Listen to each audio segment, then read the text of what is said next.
ਸਤਨਾਮ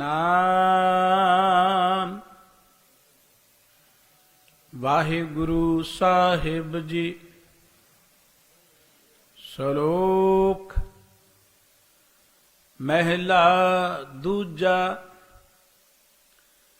ਆਪ ਉਪਾਏ ਨਾਨਕਾ, ਆਪੇ ਰਖੈ ਵੇਕ। ਮੰਦਾ ਕਿਸਨੋ ਆਖੀਐ, ਜਾਂ ਸਭਨਾ ਸਾਹਿਬ ਏਕ। ਆਪ ਉਪਾਏ ਨਾਨਕਾ, ਆਪੇ ਰਖੈ ਵੇਕ। ਮੰਦਾ ਕਿਸਨੋ ਆਖੀਐ, ਜਾਂ ਸਭਨਾ ਸਾਹਿਬ ਏਕ।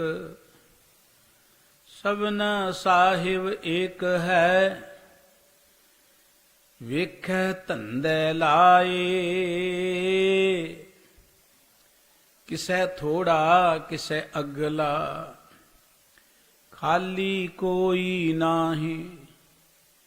ਆਵਹਿ ਨੰਗੇ ਜਾਹੇ ਨੰਗੇ, ਵਿਚੇ ਕਰਹਿ ਵਿਥਾਰ। ਨਾਨਕ ਹੁਕਮ ਨ ਜਾਣੀਐ, ਅੱਗੇ ਕਾਈ ਕਾਰ। ਮਹਿਲਾ ਪਹਿਲਾ। ਜਿਨ ਸਥਾਪ ਜੀਆਂ ਕੋ ਭੇਜੈ, ਜਿਨ ਸਥਾਪ ਲੈ ਜਾਵੈ। ਆਪੇ ਥਾਪ ਉਥਾਪੈ ਆਪੇ, ਇਤੇ ਵੇਸ ਕਰਾਵੈ। ਜੇਤੇ ਜੀ ਫਿਰਹਿ ਆਉ ਧੂਤੀ, ਆਪੇ ਭਿਖਿਆ ਪਾਵੈ। ਲੇਖੈ ਬੋਲਣ ਲੇਖੈ ਚੱਲਣ, ਕਾਇਤ ਕੀ ਚਹਿੰਦਾ ਵੇ।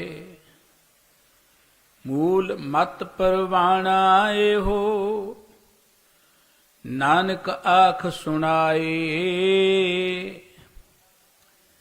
ਕਰਨੀ ਉਪਰ ਹੋਏ ਤਪਾਵਸ, ਜੇ ਕੋ ਕਹੈ ਕਹਾਏ। ਪੌੜੀ। ਗੁਰਮੁਖ ਚਲਤ ਰਚਾਇਉਨ, ਗੁਣ ਪ੍ਰਗਟੀ ਆਇਆ। ਗੁਰਬਾਣੀ ਸਦ ਉਚਰੈ, ਹਰ ਮਨ ਵਸਾਇਆ। ਸਖਤ ਗਈ ਭ੍ਰਮ ਕੱਟਿਆ, ਸ਼ਿਵ ਜੋਤ ਜਗਾਇਆ। ਜਿਨ ਕੈ ਪੋਤੈ ਪੁੰਨ ਹੈ, ਗੁਰਪੁਰਖ ਮਿਲਾਇਆ। ਨਾਨਕ ਸਹਿਜੇ ਮਿਲ ਰਹੇ, ਹਰ ਨਾਮ ਸਮਾਇਆ। ਨਾਨਕ ਸਹਿਜੇ ਮਿਲ ਰਹੈ, ਹਰ ਨਾਮ ਸਮਾਇਆ। ਵਾਹਿਗੁਰੂ ਜੀ ਕਾ ਖਾਲਸਾ, ਵਾਹਿਗੁਰੂ ਜੀ ਕੀ ਫਤਿਹ। ਚਵਰ ਛਤਰ ਤਖਤ ਦੇ ਮਾਲਕ ਸਤਿਗੁਰੂ, ਜੁਗੋ ਜੁਗ ਅਟਲ ਸਰਬ ਕਲਾ ਸਮਰੱਥ, ਜ਼ਾਹਿਰਾ ਜ਼ਹੂਰ ਅਤੇ ਹਾਜ਼ਰਾ ਹਜ਼ੂਰ, ਧੰਨ ਸ਼੍ਰੀ ਗੁਰੂ ਗ੍ਰੰਥ ਸਾਹਿਬ ਜੀ ਦੀ ਪਾਵਨ ਹਜ਼ੂਰੀ ਵਿੱਚ ਸੁਭਾਈਮਾਨ ਪਰਮ ਸਤਿਕਾਰਯੋਗ ਵਡਭਾਗੀ ਗੁਰਮੁਖ ਸਤਸੰਗੀ ਜਨੋ, ਵਾਹਿਗੁਰੂ ਜੀ ਦੀ ਬਖਸ਼ਿਸ਼ ਸਦਕਾ ਅੰਮ੍ਰਿਤ ਵੇਲੇ ਸਤ ਸੰਗਤ ਵਿੱਚ ਜੁੜ ਬੈਠਣ ਦਾ ਸੁਭਾਗ ਪ੍ਰਾਪਤ ਹੋਇਆ ਹੈ। ਗੁਰੂ ਕੇ ਕੀਰਤਨੀਆਂ ਨੇ ਗੁਰਬਾਣੀ ਕੀਰਤਨ ਆਪ ਜੀ ਨੂੰ ਸਰਵਣ ਕਰਾਇਆ ਹੈ। ਸ੍ਰੀ ਗੁਰੂ ਗ੍ਰੰਥ ਸਾਹਿਬ ਜੀ ਦੀ ਅੰਮ੍ਰਿਤ ਬਾਣੀ ਦੀ ਵਿਚਾਰ ਜੋ ਹਰ ਰੋਜ਼ ਆਪ ਜੀ ਸਰਵਣ ਕਰਦੇ ਹੋ, ਉਸ ਦੇ ਨਾਲ ਸੰਬੰਧਿਤ ਸਤਿਗੁਰੂ ਜੀ ਦੇ ਇਹ ਪਾਵਨ ਅਮੋਲ ਬਚਨ ਸਾਰੰਗ ਰਾਗ ਦੀ ਵਾਰ ਵਿੱਚੋਂ ਆਪ ਜੀ ਸਰਵਣ ਕਰ ਰਹੇ ਸੀ। ਰਾਗ ਸਾਰੰਗ ਦੀ ਵਾਰ ਗੁਰੂ ਰਾਮਦਾਸ ਜੀ ਮਹਾਰਾਜ ਦੀ ਬਖਸ਼ਿਸ਼ ਕੀਤੀ ਹੋਈ ਹੈ। ਵਾਰ ਦੀ ਇਹ ਦੂਸਰੀ ਪੌੜੀ, ਇਹਦੇ ਨਾਲ 2 ਸ਼ਲੋਕ ਅੰਕਿਤ ਨੇ ਜੋ ਆਪ ਜੀ ਸਰਵਣ ਕਰ ਰਹੇ ਸੀ। ਵਾਰ ਦਾ ਮੂਲ ਰੂਪ ਪੌੜੀਆਂ ਹੀ ਹੁੰਦਾ ਹੈ। ਸਤਿਗੁਰੂ ਗੁਰੂ ਅਰਜਨ ਸਾਹਿਬ ਜੀ ਨੇ ਪੌੜੀਆਂ ਦੇ ਭਾਵ ਨਾਲ ਮਿਲਦੇ ਜਿਹੜੇ ਸ਼ਲੋਕ ਨੇ ਉਹ ਅੰਕਿਤ ਕਰ ਦਿੱਤੇ। ਸੋ ਅੱਜ ਦੀ ਜੋ ਪਵਿੱਤਰ ਪੌੜੀ ਗੁਰੂ ਰਾਮਦਾਸ ਜੀ ਦੀ ਬਖਸ਼ਿਸ਼ ਕੀਤੀ ਹੋਈ ਹੈ, ਇਹਦੇ ਅੰਦਰ ਸਤਿਗੁਰੂ ਜੀ ਨੇ ਵਾਹਿਗੁਰੂ ਜੀ ਦੇ ਹੁਕਮ ਦਾ ਜ਼ਿਕਰ ਕੀਤਾ। ਸਮੁੱਚੀ ਪੌੜੀ, ਸਮੁੱਚੀ ਵਾਰ ਦਾ ਜੋ ਆਪਾਂ ਮੁੱਖ ਭਾਵ ਕਹਿ ਸਕਦੇ ਹਾਂ ਉਹ ਇਹੀ ਹੈ ਕਿ ਇਹ ਸਾਰਾ ਜਗਤ ਵਾਹਿਗੁਰੂ ਜੀ ਦੇ ਹੁਕਮ ਵਿੱਚ ਹੈ। ਉਹਦੇ ਹੁਕਮ ਵਿੱਚ ਹੀ ਮਾਇਆ ਹੈ, ਉਹਦੇ ਹੁਕਮ 'ਚ ਹੀ ਮਾਇਆ ਦੇ ਅੰਦਰ ਜੀਵ ਭਰਮ ਭਟਕ ਰਹੇ ਨੇ। ਉਹਦੇ ਹੁਕਮ ਵਿੱਚ ਜੀਵ ਗੁਰੂ ਕੀ ਹਜ਼ੂਰੀ 'ਚ ਆਉਂਦਾ ਹੈ, ਵਾਹਿਗੁਰੂ ਜੀ ਦੇ ਪਿਆਰ ਜੁੜਦਾ ਹੈ, ਜੀਵ ਆਉਣ ਜਾਣ ਤੋਂ ਮੁਕਤ ਹੋ ਜਾਂਦਾ ਹੈ। ਸਤਿਗੁਰੂ ਜੀ ਨੇ ਇਸ ਜਗਤ ਨੂੰ ਇੱਕ ਖੇਲ ਦੇ ਨਾਲ ਤੁਲਨਾ ਦਿੱਤੀ ਹੈ। ਸਤਿਗੁਰੂ ਜੀ ਕਹਿੰਦੇ ਕਿ ਵਾਹਿਗੁਰੂ ਜੀ ਦੇ ਹੁਕਮ 'ਚ ਹੀ ਜਿੱਥੇ ਮਾਇਆ ਬਣੀ ਹੋਈ ਹੈ, ਬਹੁਤ ਲੋਕ ਮਾਇਆ 'ਚ ਜੁੜ ਕੇ ਹੀ ਆਪਣੀ ਜ਼ਿੰਦਗੀ ਬਤੀਤ ਕਰ ਦਿੰਦੇ ਨੇ, ਪਰ ਉਹਨੇ ਕਿਰਪਾ ਕੀਤੀ ਇਸ ਜਗਤ ਵਿੱਚ ਗੁਰਮੁਖ ਵੀ ਪੈਦਾ ਹੁੰਦੇ ਨੇ, ਇਵੇਂ ਕਹਿ ਲਓ ਰੱਬੀ ਪਿਆਰ ਵਾਲੇ ਵੀ ਪੈਦਾ ਹੁੰਦੇ ਨੇ। ਇਹ ਖੇਡ ਦਾ ਜੋ ਮੁੱਖ ਮਕਸਦ ਹੈ ਰਚਣ ਦਾ, ਉਹ ਹੈ ਗੁਰਮੁਖ ਪੈਦਾ ਕਰਨੇ। ਜਦੋਂ ਅਸੀਂ ਕੋਈ ਖੇਡ ਖੇਡਦੇ ਹਾਂ ਨਾ, ਖੇਡਦੇ ਹਾਂ ਦੇਖੋ ਖਿਡਾਰੀ ਹੋਰ ਤਗੜਾ ਹੋਈ ਜਾਂਦਾ ਹੈ, ਹੋਰ ਇੰਟੈਲੀਜੈਂਟ ਹੋਈ ਜਾਂਦਾ ਹੈ, ਇਵੇਂ ਕਹਿ ਲਓ ਵੱਡੇ ਪੱਧਰ ਤੇ ਖੇਡਦਾ ਹੈ, ਹੋਰ ਉੱਚਾ ਖੇਡਦਾ ਹੈ, ਆਖਰ ਉਹ ਓਲੰਪਿਕ ਤੱਕ ਚਲਿਆ ਜਾਂਦਾ ਹੈ ਜੇ ਉਹ ਖੇਡਦਾ ਰਹੇ, ਮਿਹਨਤ ਕਰਦਾ ਰਹੇ, ਅੱਗੇ ਵੱਧਦਾ ਰਹੇ। ਇਹ ਜ਼ਿੰਦਗੀ ਦੀ ਖੇਡ ਜੋ ਹੈ ਇਹ ਵੀ ਜ਼ਿੰਦਗੀ 'ਚ ਉੱਚੇ ਉੱਠਣ ਦੇ ਲਈ ਹੈ, ਇਹ ਵੀ ਜ਼ਿੰਦਗੀ 'ਚ ਕੁਝ ਬਣਨ ਦੇ ਲਈ ਹੈ। ਸਤਿਗੁਰੂ ਸੱਚੇ ਪਾਤਸ਼ਾਹ ਜੀ ਕਹਿੰਦੇ ਕਿ ਪ੍ਰਮਾਤਮਾ ਨੇ ਇਹ ਜੋ ਧਰਤੀ ਬਣਾਈ ਹੈ ਨਾ, ਉਹ ਵੰਗ ਗੁਰਮੁਖ ਕੀਓ ਆਕਾਰਾ। ਪਰਮਾਤਮਾ ਨੇ ਇਹ ਧਰਤੀ, ਇਹ ਆਕਾਰ ਬਣਾਇਆ ਗੁਰਮੁਖ ਬਣਨ ਦੇ ਲਈ, ਭਾਵ ਅਸੀਂ ਵਾਹਿਗੁਰੂ ਜੀ ਦੇ ਸਨਮੁਖ ਹੋ ਸਕੀਏ। ਇਹ ਜੋ ਕੁਝ ਵੀ ਵਾਹਿਗੁਰੂ ਜੀ ਨੇ ਦਿੱਤਾ ਹੈ ਸਾਨੂੰ, ਆਕਾਰਥ ਨਹੀਂ ਹੈ ਕੁਝ ਵੀ, ਮਾਇਆ ਵੀ ਆਕਾਰਥ ਨਹੀਂ ਹੈ। ਸਭ ਕੁਝ ਜੋ ਹੈ ਇਹਨੂੰ ਵਰਤਦੇ ਹਾਂ, ਜ਼ਿੰਦਗੀ 'ਚ ਜੋੜਨਾ ਵਾਹਿਗੁਰੂ ਜੀ ਦੇ ਪਿਆਰ ਵਿੱਚ ਹੈ। ਦੇਖੋ ਮਾਇਆ ਨਾਲ ਮਨੁੱਖ ਜੁੜਿਆ ਰਹਿੰਦਾ, ਮਾਇਆ ਤੇ ਨਾਲ ਹੀ ਨਹੀਂ ਜਾਂਦੀ। ਅੱਜ ਤੱਕ ਕੋਈ ਮਾਇਆ ਨੂੰ ਨਾਲ ਨਹੀਂ ਲੈ ਕੇ ਗਿਆ। ਅੱਜ ਤੱਕ ਜਿਨਨੇ ਕੇਵਲ ਮਾਇਆ ਦੀ ਖਾਤਰ ਹੀ ਜ਼ਿੰਦਗੀ ਬਤੀਤ ਕੀਤੀ ਹੈ ਕਿ ਮਾਇਆ ਹੋਣੀ ਚਾਹੀਦੀ, ਦੁਨੀਆ ਮਰਦੀ ਹੈ, ਮਰੇ, ਦੁਨੀਆ ਜਿੱਧਰ ਮਰਜੀ ਜਾਏ, ਉਹਨੂੰ ਕਿਸੇ ਨੇ ਚੇਤੇ ਨਹੀਂ ਕੀਤਾ, ਜਾਂ ਉਹਨੇ ਕੋਈ ਜ਼ਿੰਦਗੀ 'ਚ ਸੁੱਖ ਵੀ ਨਹੀਂ ਮਾਣਿਆ। ਸਤਿਗੁਰੂ ਜੀ ਕਹਿੰਦੇ ਇਹ ਵਾਹਿਗੁਰੂ ਜੀ ਨੇ ਜੋ ਆਕਾਰ ਬਣਾਇਆ ਇਹ ਗੁਰਮੁਖ ਬਣਨ ਲਈ ਬਣਾਇਆ। ਗੁਰਮੁਖ ਬਣਨ ਦੀ ਇਹ ਜੁਗਤ ਵੀ ਵਾਹਿਗੁਰੂ ਜੀ ਨੇ ਬਣਾਈ ਹੈ। ਵਾਹਿਗੁਰੂ ਜੀ ਨੇ ਕਿਰਪਾ ਕਰਕੇ ਗੁਰੂ ਨੂੰ ਧਰਤੀ ਤੇ ਭੇਜਿਆ ਹੈ। ਸਾਨੂੰ ਇਹ ਕਿੰਨੀ ਸੁੰਦਰ ਬਾਣੀ ਵਾਹਿਗੁਰੂ ਜੀ ਨੇ ਮਹਾਨ ਬਾਣੀ ਬਖਸ਼ਿਸ਼ ਕੀਤੀ ਹੈ। ਸੋ ਸਤਿਗੁਰੂ ਸਾਹਿਬ ਜੀ ਵਾਹਿਗੁਰੂ ਜੀ ਦੀ ਇਸ ਰਚਨਾ ਦੀ ਗੱਲ ਕਰਕੇ, ਇਸ ਰਚਨਾ 'ਚ ਜਿਵੇਂ ਵਾਹਿਗੁਰੂ ਜੀ ਦੇ ਹੁਕਮ ਨੂੰ ਸਮਝ ਕੇ ਰੱਬੀ ਪਿਆਰੇ ਆਪਣਾ ਜੀਵਨ ਸਫਲ ਬਣਾ ਲੈਂਦੇ ਨੇ, ਉਸ ਦੀ ਚਰਚਾ ਕਰਦੇ ਹਾਂ। ਸਤਿਗੁਰੂ ਜੀ ਸਾਨੂੰ ਵੀ ਜੋ ਗਿਆਨ ਬਖਸ਼ ਰਹੇ ਨੇ, ਆਓ ਆਪਾਂ ਮਿਲ ਕੇ ਗੁਰੂ ਕੇ ਇਹਨਾਂ ਪਾਵਨ ਸ਼ਬਦਾਂ ਦੀ ਵਿਚਾਰ ਸਾਂਝੀ ਕਰੀਏ। ਸਤਿਗੁਰੂ ਜੀ ਦੇ ਪਿਆਰ ਵਿੱਚ ਜੁੜਦੇ ਹਾਂ, ਮਨ ਬਿਰਤੀਆਂ ਨੂੰ ਟਿਕਾਉਣ ਹਿੱਤ ਮੁਖ ਤੋਂ ਸਾਰੇ ਹੀ ਉਚਾਰਨ ਕਰੀਏ ਜੀ। ਸਤਨਾਮ ਵਾਹਿਗੁਰੂ ਸਾਹਿਬ ਜੀ। ਸ਼ਲੋਕ ਮਹਿਲਾ ਦੂਜਾ। ਆਪ ਉਪਾਏ ਨਾਨਕਾ ਆਪੇ ਰੱਖੈ ਵੇਖ। ਗੁਰੂ ਕੇ ਇਹ ਅੰਮ੍ਰਿਤ ਬਚਨ ਸ੍ਰੀ ਗੁਰੂ ਗ੍ਰੰਥ ਸਾਹਿਬ ਜੀ ਦੇ ਪਾਵਨ ਅੰਕ 1238 ਤੇ ਅੰਕਿਤ ਹਨ। ਇਹ ਪਵਿੱਤਰ ਸ਼ਲੋਕ ਗੁਰੂ ਅੰਗਦ ਸਾਹਿਬ ਜੀ ਮਹਾਰਾਜ ਦਾ ਹੈ। ਵਾਰ ਗੁਰੂ ਰਾਮਦਾਸ ਜੀ ਦੀ ਹੈ। ਇਹਦੇ ਵਿੱਚ ਸ਼ਲੋਕ ਗੁਰੂ ਅੰਗਦ ਸਾਹਿਬ ਜੀ ਦੇ ਵੀ ਨੇ, ਗੁਰੂ ਨਾਨਕ ਸਾਹਿਬ ਜੀ ਦੇ ਵੀ ਨੇ, ਗੁਰੂ ਅਰਜਨ ਸਾਹਿਬ ਜੀ ਦੇ ਵੀ ਨੇ। ਇਹਦਾ ਮਤਲਬ ਕਿ ਵਾਰ ਸਤਿਗੁਰੂ ਗੁਰੂ ਰਾਮਦਾਸ ਜੀ ਨੇ ਉਚਾਰੀ ਹੈ। ਜਦ ਸਤਿਗੁਰੂ ਜੀ ਨੇ ਗੁਰੂ ਗ੍ਰੰਥ ਸਾਹਿਬ ਜੀ ਵਿੱਚ ਇਹ ਬਾਣੀ ਅੰਕਿਤ ਕੀਤੀ ਤੇ ਜੋ ਸ਼ਲੋਕ ਗੁਰੂ ਸਾਹਿਬਾਨ ਦੇ ਮਿਲਵੇਂ ਭਾਵ ਦੇ ਸਨ, ਉਹ ਵਾਰ ਦੀ ਪੌੜੀ ਦੇ ਨਾਲ ਐਡਜਸਟ ਕਰ ਦਿੱਤੇ। ਸਤਿਗੁਰੂ ਸੱਚੇ ਪਾਤਸ਼ਾਹ ਜੀ ਸਾਹਿਬ ਕਹਿੰਦੇ, ਆਪ ਉਪਾਏ ਨਾਨਕਾ ਆਪੇ ਰੱਖੇ ਵੇਖ। ਹੇ ਨਾਨਕ, ਵਾਹਿਗੁਰੂ ਜੀ ਨੇ ਆਪੇ ਹੀ ਇਹ ਸ੍ਰਿਸ਼ਟੀ ਪੈਦਾ ਕੀਤੀ ਹੈ। ਜੀਵਨ ਨੂੰ ਵਾਹਿਗੁਰੂ ਜੀ ਨੇ ਹੀ ਪੈਦਾ ਕੀਤਾ, ਉਹਦੇ ਹੁਕਮ 'ਚ ਹੀ ਇਹ ਜਗਤ ਬਣਿਆ ਹੋਇਆ। ਆਪੇ ਰੱਖੇ ਵੇਖ। ਵੇਕ ਦਾ ਅਰਥ ਹੁੰਦਾ ਵੱਖ ਵੱਖ ਰੱਖਣਾ, ਵੱਖਰੀਵਾਂ ਰੱਖਣਾ।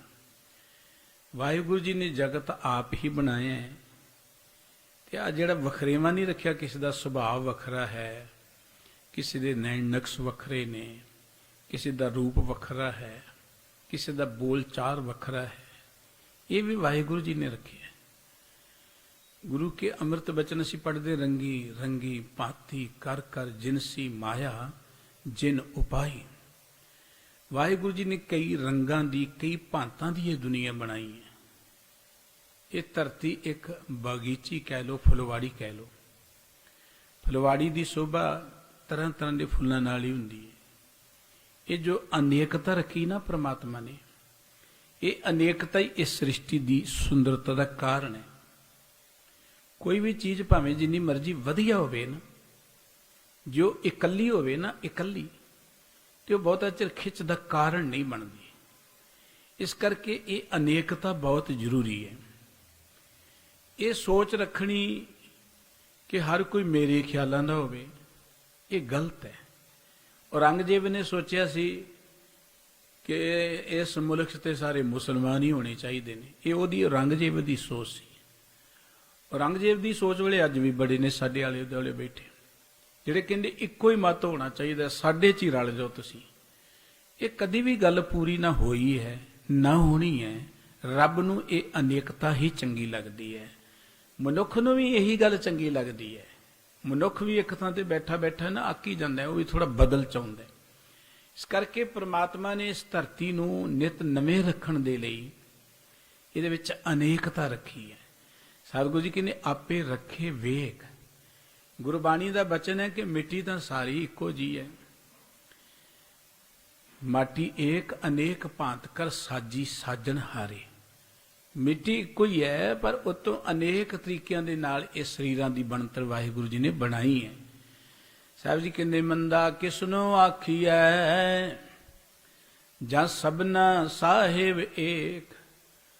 ਹਰ ਪ੍ਰਾਣੀ ਭਾਵੇਂ ਉਹ ਕਿਸੇ ਵੀ ਰੰਗ, ਸੁਭਾਅ ਜਾਂ ਕਿਸੇ ਵੀ ਸਮਾਜ ਦਾ ਹੈ, ਉਹਨੂੰ ਬਣਾਇਆ ਤੇ ਪ੍ਰਮਾਤਮਾ ਨੇ ਹੀ ਹੈ।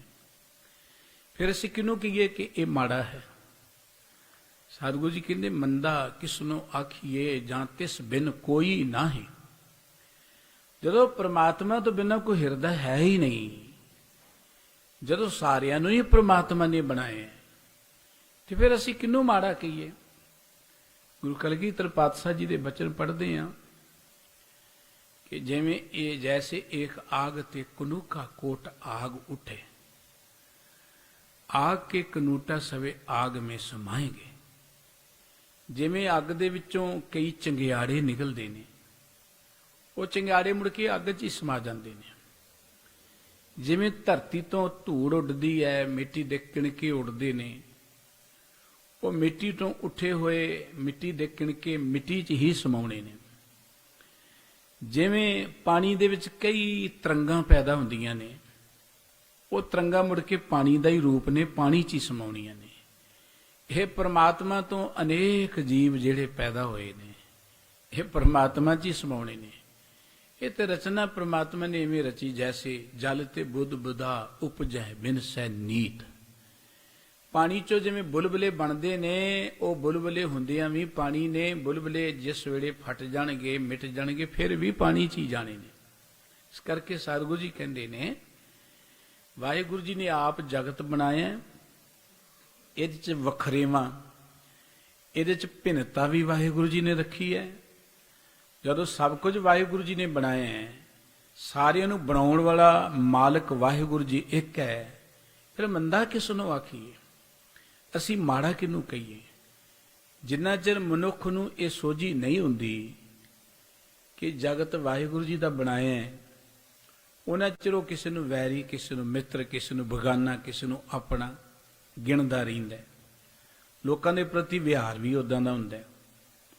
ਪਰ ਜਦੋਂ ਉਹਨੂੰ ਪਤਾ ਲੱਗ ਜਾਂਦਾ ਕਿ ਸਾਰਿਆਂ 'ਚ ਹੀ ਗੋਬਿੰਦ ਹੈ, ਸਾਰਿਆਂ ਨੂੰ ਬਣਾਉਣ ਵਾਲਾ ਪ੍ਰਮਾਤਮਾ ਹੈ, ਸਭਨਾ ਜੀਆਂ ਕਾ ਇੱਕ ਦਾਤਾ ਹੈ, ਤੇ ਫਿਰ ਉਹ ਕਦੀ ਕਿਸੇ ਨੂੰ ਮਾੜਾ ਨਹੀਂ ਕਹਿੰਦਾ। ਫਿਰ ਤੋਂ ਕਹਿੰਦਾ ਨਾ ਕੋ ਵੈਰੀ ਨਹੀਂ ਬੇਗਾਨਾ ਸਗਲ ਸੰਗ ਹਮ ਕੋ ਬਨ ਆਈ। ਕੋਈ ਬੇਗਾਨਾ ਹੈ ਹੀ ਨਹੀਂ ਹੈ, ਸਾਰਿਆਂ 'ਚ ਹੀ ਪ੍ਰਮਾਤਮਾ ਬੈਠਾ ਹੈ। ਸਾਹਿਬ ਜੀ ਕਹਿੰਦੇ ਫਿਰ ਮੰਦਾ ਕਿਹਨੂੰ ਕਿਹਾ ਜਾਏਗਾ? ਸਭਨਾ ਸਾਹਿਬ ਏਕ ਹੈ, ਵੇਖੈ ਤੰਦੈ ਲਾਏ। ਸਾਹਿਬ ਦਾ ਅਰਥ ਇੱਥੇ ਮਾਲਕ। ਸਾਰੀ ਦੁਨੀਆ ਦਾ ਮਾਲਕ ਇੱਕੋ ਹੀ ਹੈ, ਪਰਮਾਤਮਾ। ਪਰਮਾਤਮਾ ਤੋਂ ਬਿਨਾਂ ਕੋਈ ਹੋਰ ਕਿਸੇ ਦਾ ਸੁਆਮੀ ਨਹੀਂ ਹੈ। ਇਹ ਮਨੁੱਖ ਦੀ ਆਪਣੀ ਅਗਿਆਨਤਾ ਹੈ ਕਿ ਉਹ ਬੰਦੇ ਨੂੰ ਆਪਣਾ ਮਾਲਕ ਸਮਝ ਬੈਠਦਾ ਹੈ। ਇਹ ਬੰਦੇ ਨੂੰ ਤੇ ਛੱਡੋ, ਕਈ ਵਾਰੀ ਤੇ ਪਸ਼ੂਆਂ ਨੂੰ ਆਪਣੇ ਮਾਲਕ ਸਮਝ ਬੈਠਦਾ। ਜਦੋਂ ਲੋਕੀ ਪਸ਼ੂਆਂ ਦੀ ਪੂਜਾ ਕਰਦੇ ਨੇ, ਉਹਨਾਂ ਪਸ਼ੂਆਂ ਨੂੰ ਮਾਲਕ ਸਮਝ ਲਿਆ।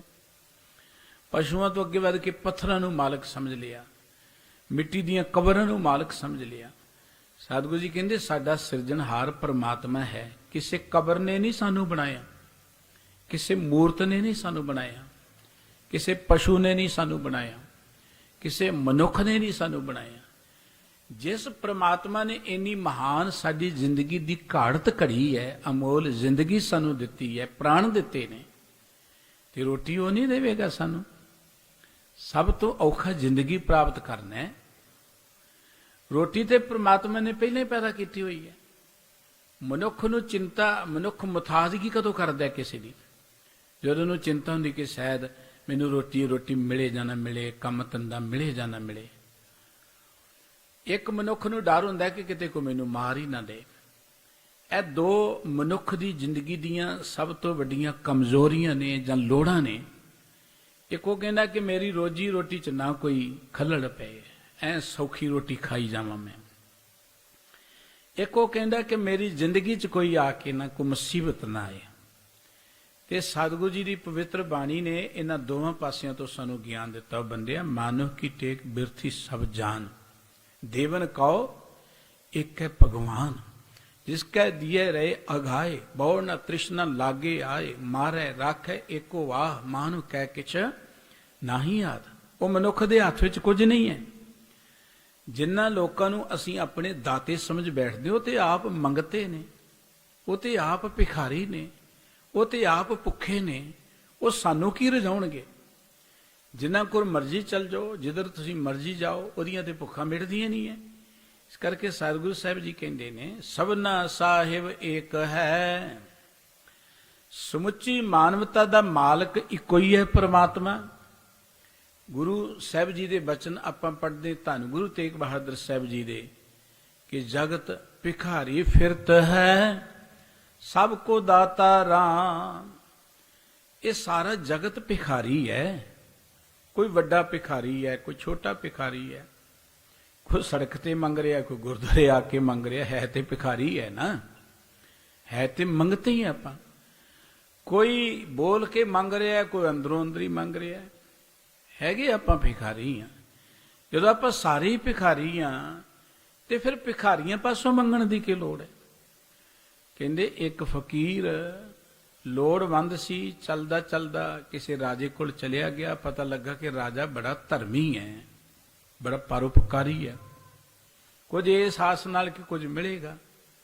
ਫਕੀਰ ਗਿਆ, ਦਰਬਾਨ ਕਹਿੰਦਾ ਕਿ ਰਾਜਾ ਅੰਦਰ ਨਾ ਆਪਣੇ ਭਗਵਾਨ ਅੱਗੇ ਜੇ ਪ੍ਰਾਰਥਨਾ ਕਰ ਰਿਹਾ। ਇਹਨੇ ਦਰਵਾਜ਼ੇ ਤੇ ਖੜਾ ਕਰਤਾ ਉਹਨੂੰ ਜਾ ਕੇ। ਤੇ ਫਕੀਰ ਕੀ ਸੁਣਦਾ ਕਿ ਉਹ ਰਾਜਾ ਕਹਿੰਦਾ ਕਿ ਪ੍ਰਮਾਤਮਾ ਮੇਰਾ ਰਾਜ ਵੱਡਾ ਹੋਰ ਹੋ ਜਾਏ, ਹੋਰ ਫੌਜ ਮਿਲ ਜਾਏ, ਹੋਰ ਧਨ ਮਿਲ ਜਾਏ। ਫਕੀਰ ਕਹਿਣ ਲੱਗਾ ਮੈਂ ਤੇ ਇਹਦੇ ਕੋਲ ਕੋਈ 2-4 ਰੁਪਈਏ ਮੰਗਣੇ ਸਨ, ਕੋਈ ਆਟਾ ਪਾਣੀ ਮੰਗ ਲੈਂਦਾ, ਪਰ ਇਹਦੇ ਕੋਲ ਇੰਨਾ ਕੁਝ ਹੈ ਤੇ ਹੋਰ ਫੌਜਾਂ ਮੰਗੀ ਜਾਂਦਾ ਹੈ ਹੋਰ। ਇਹ ਤੇ ਬਹੁਤ ਵੱਡਾ ਭਿਖਾਰੀ ਹੈ, ਮੈਂ ਤੇ ਨਿੱਕਾ ਜਿਹਾ।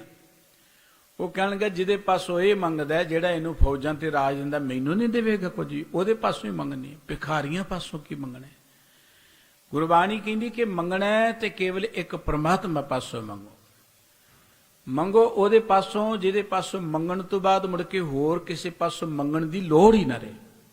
ਭਾਈ ਗੁਰਦਾਸ ਸਾਹਿਬ ਜੀ ਨੇ ਆਪਣੀ ਰਚਨਾ 'ਚ ਇੱਕ ਗੱਲ ਕਹੀ, ਦਾਤਾ ਉਹ ਨਾ ਮੰਗੀਐ ਫਿਰ ਮੰਗਣ ਜਾਈਐ, ਹੋਛਾ ਸਾਹ ਨਾ ਕੀਚੀਐ ਫਿਰ ਪਛੋਂ ਤਾਈਐ, ਸਾਹਿਬ ਉਹ ਨਾ ਸੇਵੀਐ ਜਮ ਡੰਡ ਸਹਾਈਐ।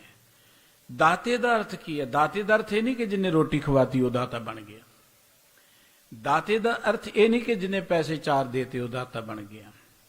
ਦਾਤੇ ਦਾ ਅਰਥ ਹੈ ਕਿ ਜਿਹਦੇ ਪਾਸੋਂ ਮੰਗਣ ਤੋਂ ਬਾਅਦ ਮੁੜ ਕੇ ਮੰਗਣ ਦੀ ਭੁੱਖ ਹੀ ਮੁੱਕ ਜਾਏ। ਦਾਤਾ ਉਹ ਹੈ ਜਿਹਦੀ ਦਿੱਤੀ ਹੋਈ ਦਾਤ ਨਾਲ ਤੁਸੀਂ ਸਦੀਵੀ ਤੌਰ ਤੇ ਰੱਜ ਜਾਓ, ਤੁਹਾਡੀਆਂ ਭੁੱਖਾਂ ਮਿਟ ਜਾਣ। ਇਸ ਕਰਕੇ ਸਤਿਗੁਰੂ ਜੀ ਕਹਿੰਦੇ ਉਹ ਸਾਡਾ ਦਾਤਾ ਸਾਹਿਬ ਕੇਵਲ ਇੱਕ ਪ੍ਰਮਾਤਮਾ ਹੈ, ਸਾਰਿਆਂ ਦਾ ਮਾਲਕ ਹੈ। ਵੇਖਿਆ ਧੰਦੇ ਲਾਏ, ਪਰਮਾਤਮਾ ਇਸ ਜਗਤ ਨੂੰ ਬਣਾ ਕੇ ਤੇ ਦੇਖ ਰਿਹਾ, ਉਹ ਕੋਈ ਲਾਂਭੇ ਲੁਕ ਕੇ ਨਹੀਂ ਬੈਠ ਗਿਆ। ਜਿੱਦਾਂ ਅਸੀਂ ਕਲਪਨਾ ਕੀਤੀ ਕਿ ਰੱਬ ਤੇ ਕਿਤੇ 7ਵੇਂ ਆਕਾਸ਼ 'ਚ ਬੈਠਾ, ਦੂਰ ਬੈਠਾ ਜੀ ਕਿਤੇ ਅਸਮਾਨ 'ਚ, ਪਤਾ ਨਹੀਂ ਰੱਬ ਤੇ ਸਾਡੀ ਗੱਲ ਸੁਣਦਾ ਹੀ ਨਹੀਂ, ਪਤਾ ਨਹੀਂ ਕਿੱਥੇ ਜਾ ਕੇ ਬੈਠ ਕੇ ਰੱਬ। ਕੋਈ ਕਹਿੰਦਾ ਜੀ ਉਹ ਤੇ ਪੱਛਮ ਵਿੱਚ ਬੈਠਾ ਹੈ, ਕੋਈ ਕਹਿੰਦਾ ਜੀ ਉਹ ਤੇ ਪੂਰਬ ਵਿੱਚ ਵੀ ਬੈਠਾ ਹੈ, ਕੋਈ ਇਹਨੇ ਕਹਿ ਦੋ ਤੇ ਧਰਤੀ ਦੇ ਹੇਠਾਂ ਬੈਠਾ ਹੈ। ਜਿਵੇਂ ਰੱਬ ਨਾ ਲੁਕ ਗਿਆ ਹੋਇਆ ਦੁਨੀਆ ਨੂੰ ਬਣਾ ਕੇ। ਰੱਬ ਨੂੰ ਲੁਕਣ ਦੀ ਕੀ ਲੋੜ ਹੈ? ਲੁਕਦੇ ਤੇ ਗੈਰ ਜ਼ਿੰਮੇਵਾਰ ਲੋਕ ਨੇ। ਪਰਮਾਤਮਾ ਤੇ ਬਹੁਤ ਜ਼ਿੰਮੇਵਾਰ ਹੈ, ਬੜਾ ਰਿਸਪੌਂਸਿਬਲ ਹੈ। ਗੁਰੂ ਕੀ ਬਾਣੀ ਇਹ ਗੱਲ ਕਹਿੰਦੀ ਹੈ, ਜੇ ਤੁਸੀਂ ਰਿਸਪੌਂਸਿਬਲ ਬਣਨਾ ਤੇ ਪਰਮਾਤਮਾ ਵੱਲ ਦੇਖੋ। ਪਰਮਾਤਮਾ ਜਿਹੜਾ ਚਿੱਤ ਹੈ ਅੰਦਰ ਸਭ ਕੋ, ਵੇਖ ਨਦਰੀ ਹੇਠ ਚਲਾਏਂਦਾ, ਆਪੇ ਦੇ ਵਡਿਆਈਆਂ ਆਪੇ ਹੀ ਕਰਮ ਕਮਾਏਂਦਾ।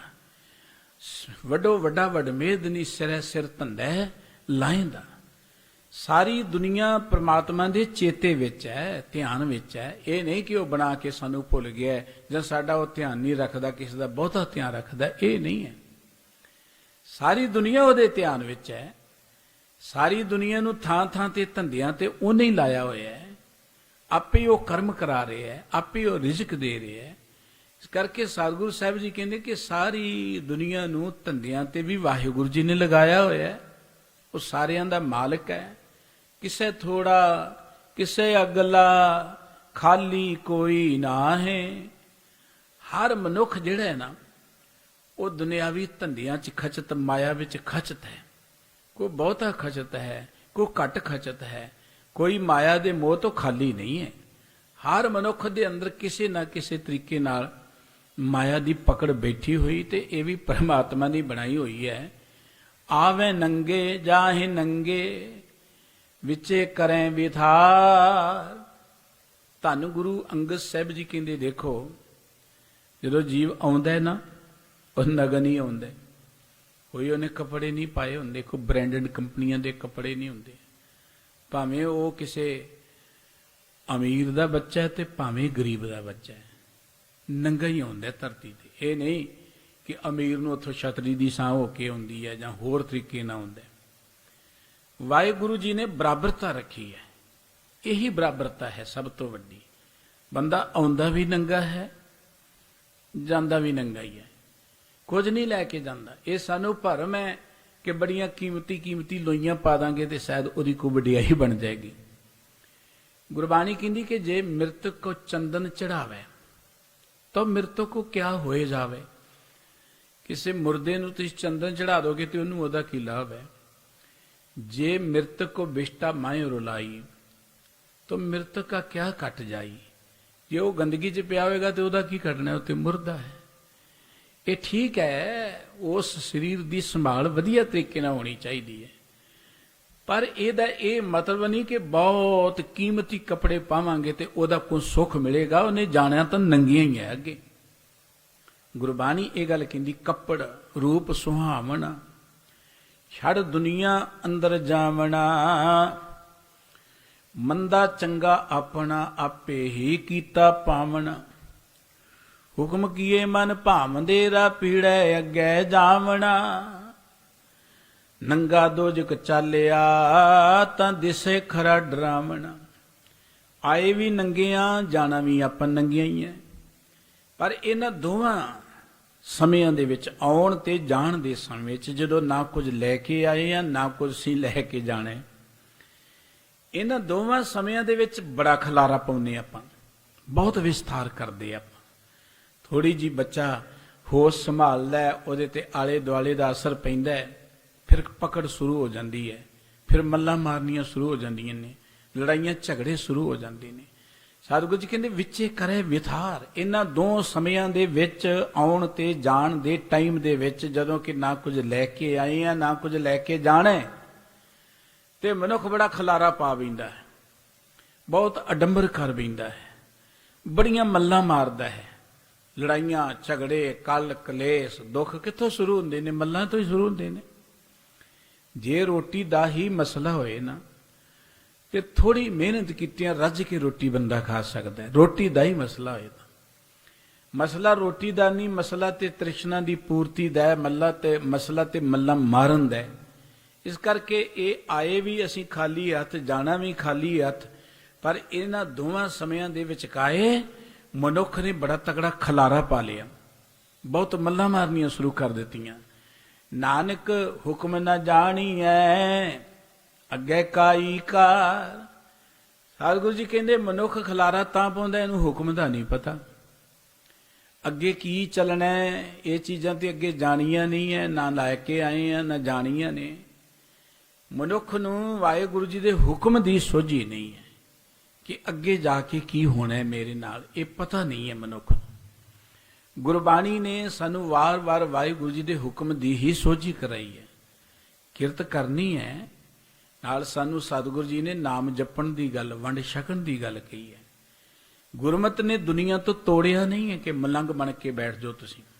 ਕਿਰਤ ਸਾਡੀ ਡਿਊਟੀ ਹੈ, ਸਾਡਾ ਹੱਕ ਵੀ ਹੈ, ਸਾਡਾ ਫਰਜ਼ ਵੀ ਹੈ, ਸਾਡੀ ਜ਼ਿੰਦਗੀ ਦੀ ਡਿਊਟੀ ਵੀ ਹੈ, ਸਾਡੀ ਜ਼ਿੰਦਗੀ ਦੀ ਲੋੜ ਵੀ ਹੈ। ਰੱਬ ਕਿਰਤੀ ਹੈ ਤੇ ਮਨੁੱਖ ਕਿਰਤੀ ਕਿਉਂ ਨਾ ਹੋਵੇ?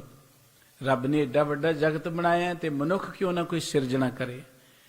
ਇਹ ਮਨੁੱਖ ਇਸ ਧਰਤੀ ਤੇ ਸਿਰਜਣਾ ਕਰਨ ਲਈ ਆਇਆ, ਵਿਹਲੇ ਬੈਠਣ ਲਈ ਨਹੀਂ ਆਇਆ, ਮੱਥੇ ਟਿਕਾਉਣ ਲਈ ਨਹੀਂ ਆਇਆ। ਮੱਥੇ ਟਿਕਾਉਣਾ ਕੋਈ ਮਹਾਨਤਾ ਨਹੀਂ ਹੈ ਕਿ ਬੜਾ ਮਹਾਨ ਬਣ ਗਿਆ ਬੰਦਾ। ਜਦੋਂ ਮਨੁੱਖ ਕੋਈ ਸਿਰਜਣਾ ਕਰੇਗਾ ਧਰਤੀ ਤੇ, ਸਿਰਜਣਾ ਦਾ ਅਰਥ ਹੈ ਉਹ ਹਰ ਕੰਮ ਜਿਹਦੇ ਨਾਲ ਤੁਸੀਂ ਆਰਥਿਕ ਤੌਰ ਤੇ, ਜਿਹਦੇ ਨਾਲ ਤੁਸੀਂ ਸਰੀਰਕ ਤੌਰ ਤੇ, ਜਿਹਦੇ ਨਾਲ ਤੁਸੀਂ ਮਾਨਸਿਕ ਤੌਰ ਤੇ, ਜਿਹਦੇ ਨਾਲ ਤੁਸੀਂ ਆਚਰਣ ਦੇ ਪੱਖ ਤੋਂ, ਜਿਹਦੇ ਨਾਲ ਤੁਸੀਂ ਸਮਾਜ ਦੇ ਪੱਖ ਤੋਂ ਉੱਚੇ ਉੱਠਦੇ, ਉਹਨੂੰ ਆਪਾਂ ਕਿਰਤ ਕਹਿੰਦੇ ਹਾਂ। ਜਿਹਦੇ ਨਾਲ ਤਰੱਕੀ ਹੋਏ, ਤਰੱਕੀ ਦਾ ਅਰਥ ਇਕੱਲਾ ਪੈਸਾ ਵਧਣਾ ਨਹੀਂ ਹੈ, ਜਿਹਦੇ ਨਾਲ ਸਮਾਜ ਵੀ ਉੱਚਾ ਉੱਠੇ, ਜਿਹਦੇ ਨਾਲ ਸਮਾਜ ਵੀ ਖੁਸ਼ਹਾਲ ਹੋਵੇ, ਜਿਹਦੇ ਨਾਲ ਸਾਡੀ ਜ਼ਿੰਦਗੀ ਦੇ ਅੰਦਰ ਨੈਤਿਕਤਾ ਵਧੇ, ਜਿਹਨੂੰ ਆਪਾਂ ਕਹਿੰਦੇ ਸਾਡਾ ਆਚਾਰ ਉੱਠਾ, ਇਨਸਾਨੀਅਤ ਸਾਡੇ ਅੰਦਰ ਪੈਦਾ ਹੋਏ, ਉਹਨੂੰ ਕਿਰਤ ਕਿਹਾ ਗਿਆ। ਨਹੀਂ ਤੇ ਚੋਰ ਵੀ ਪੈਸੇ ਕਮਾਉਂਦਾ ਹੈ, ਬਹੁਤ ਸਾਰੇ ਹੇਰਾ ਫੇਰੀ ਕਰਕੇ ਪੈਸੇ ਕਮਾਉਂਦੇ, ਉਹ ਵੀ ਕਹਿੰਦੇ ਅਸੀਂ ਕਿਰਤ ਕਰਦੇ ਹਾਂ।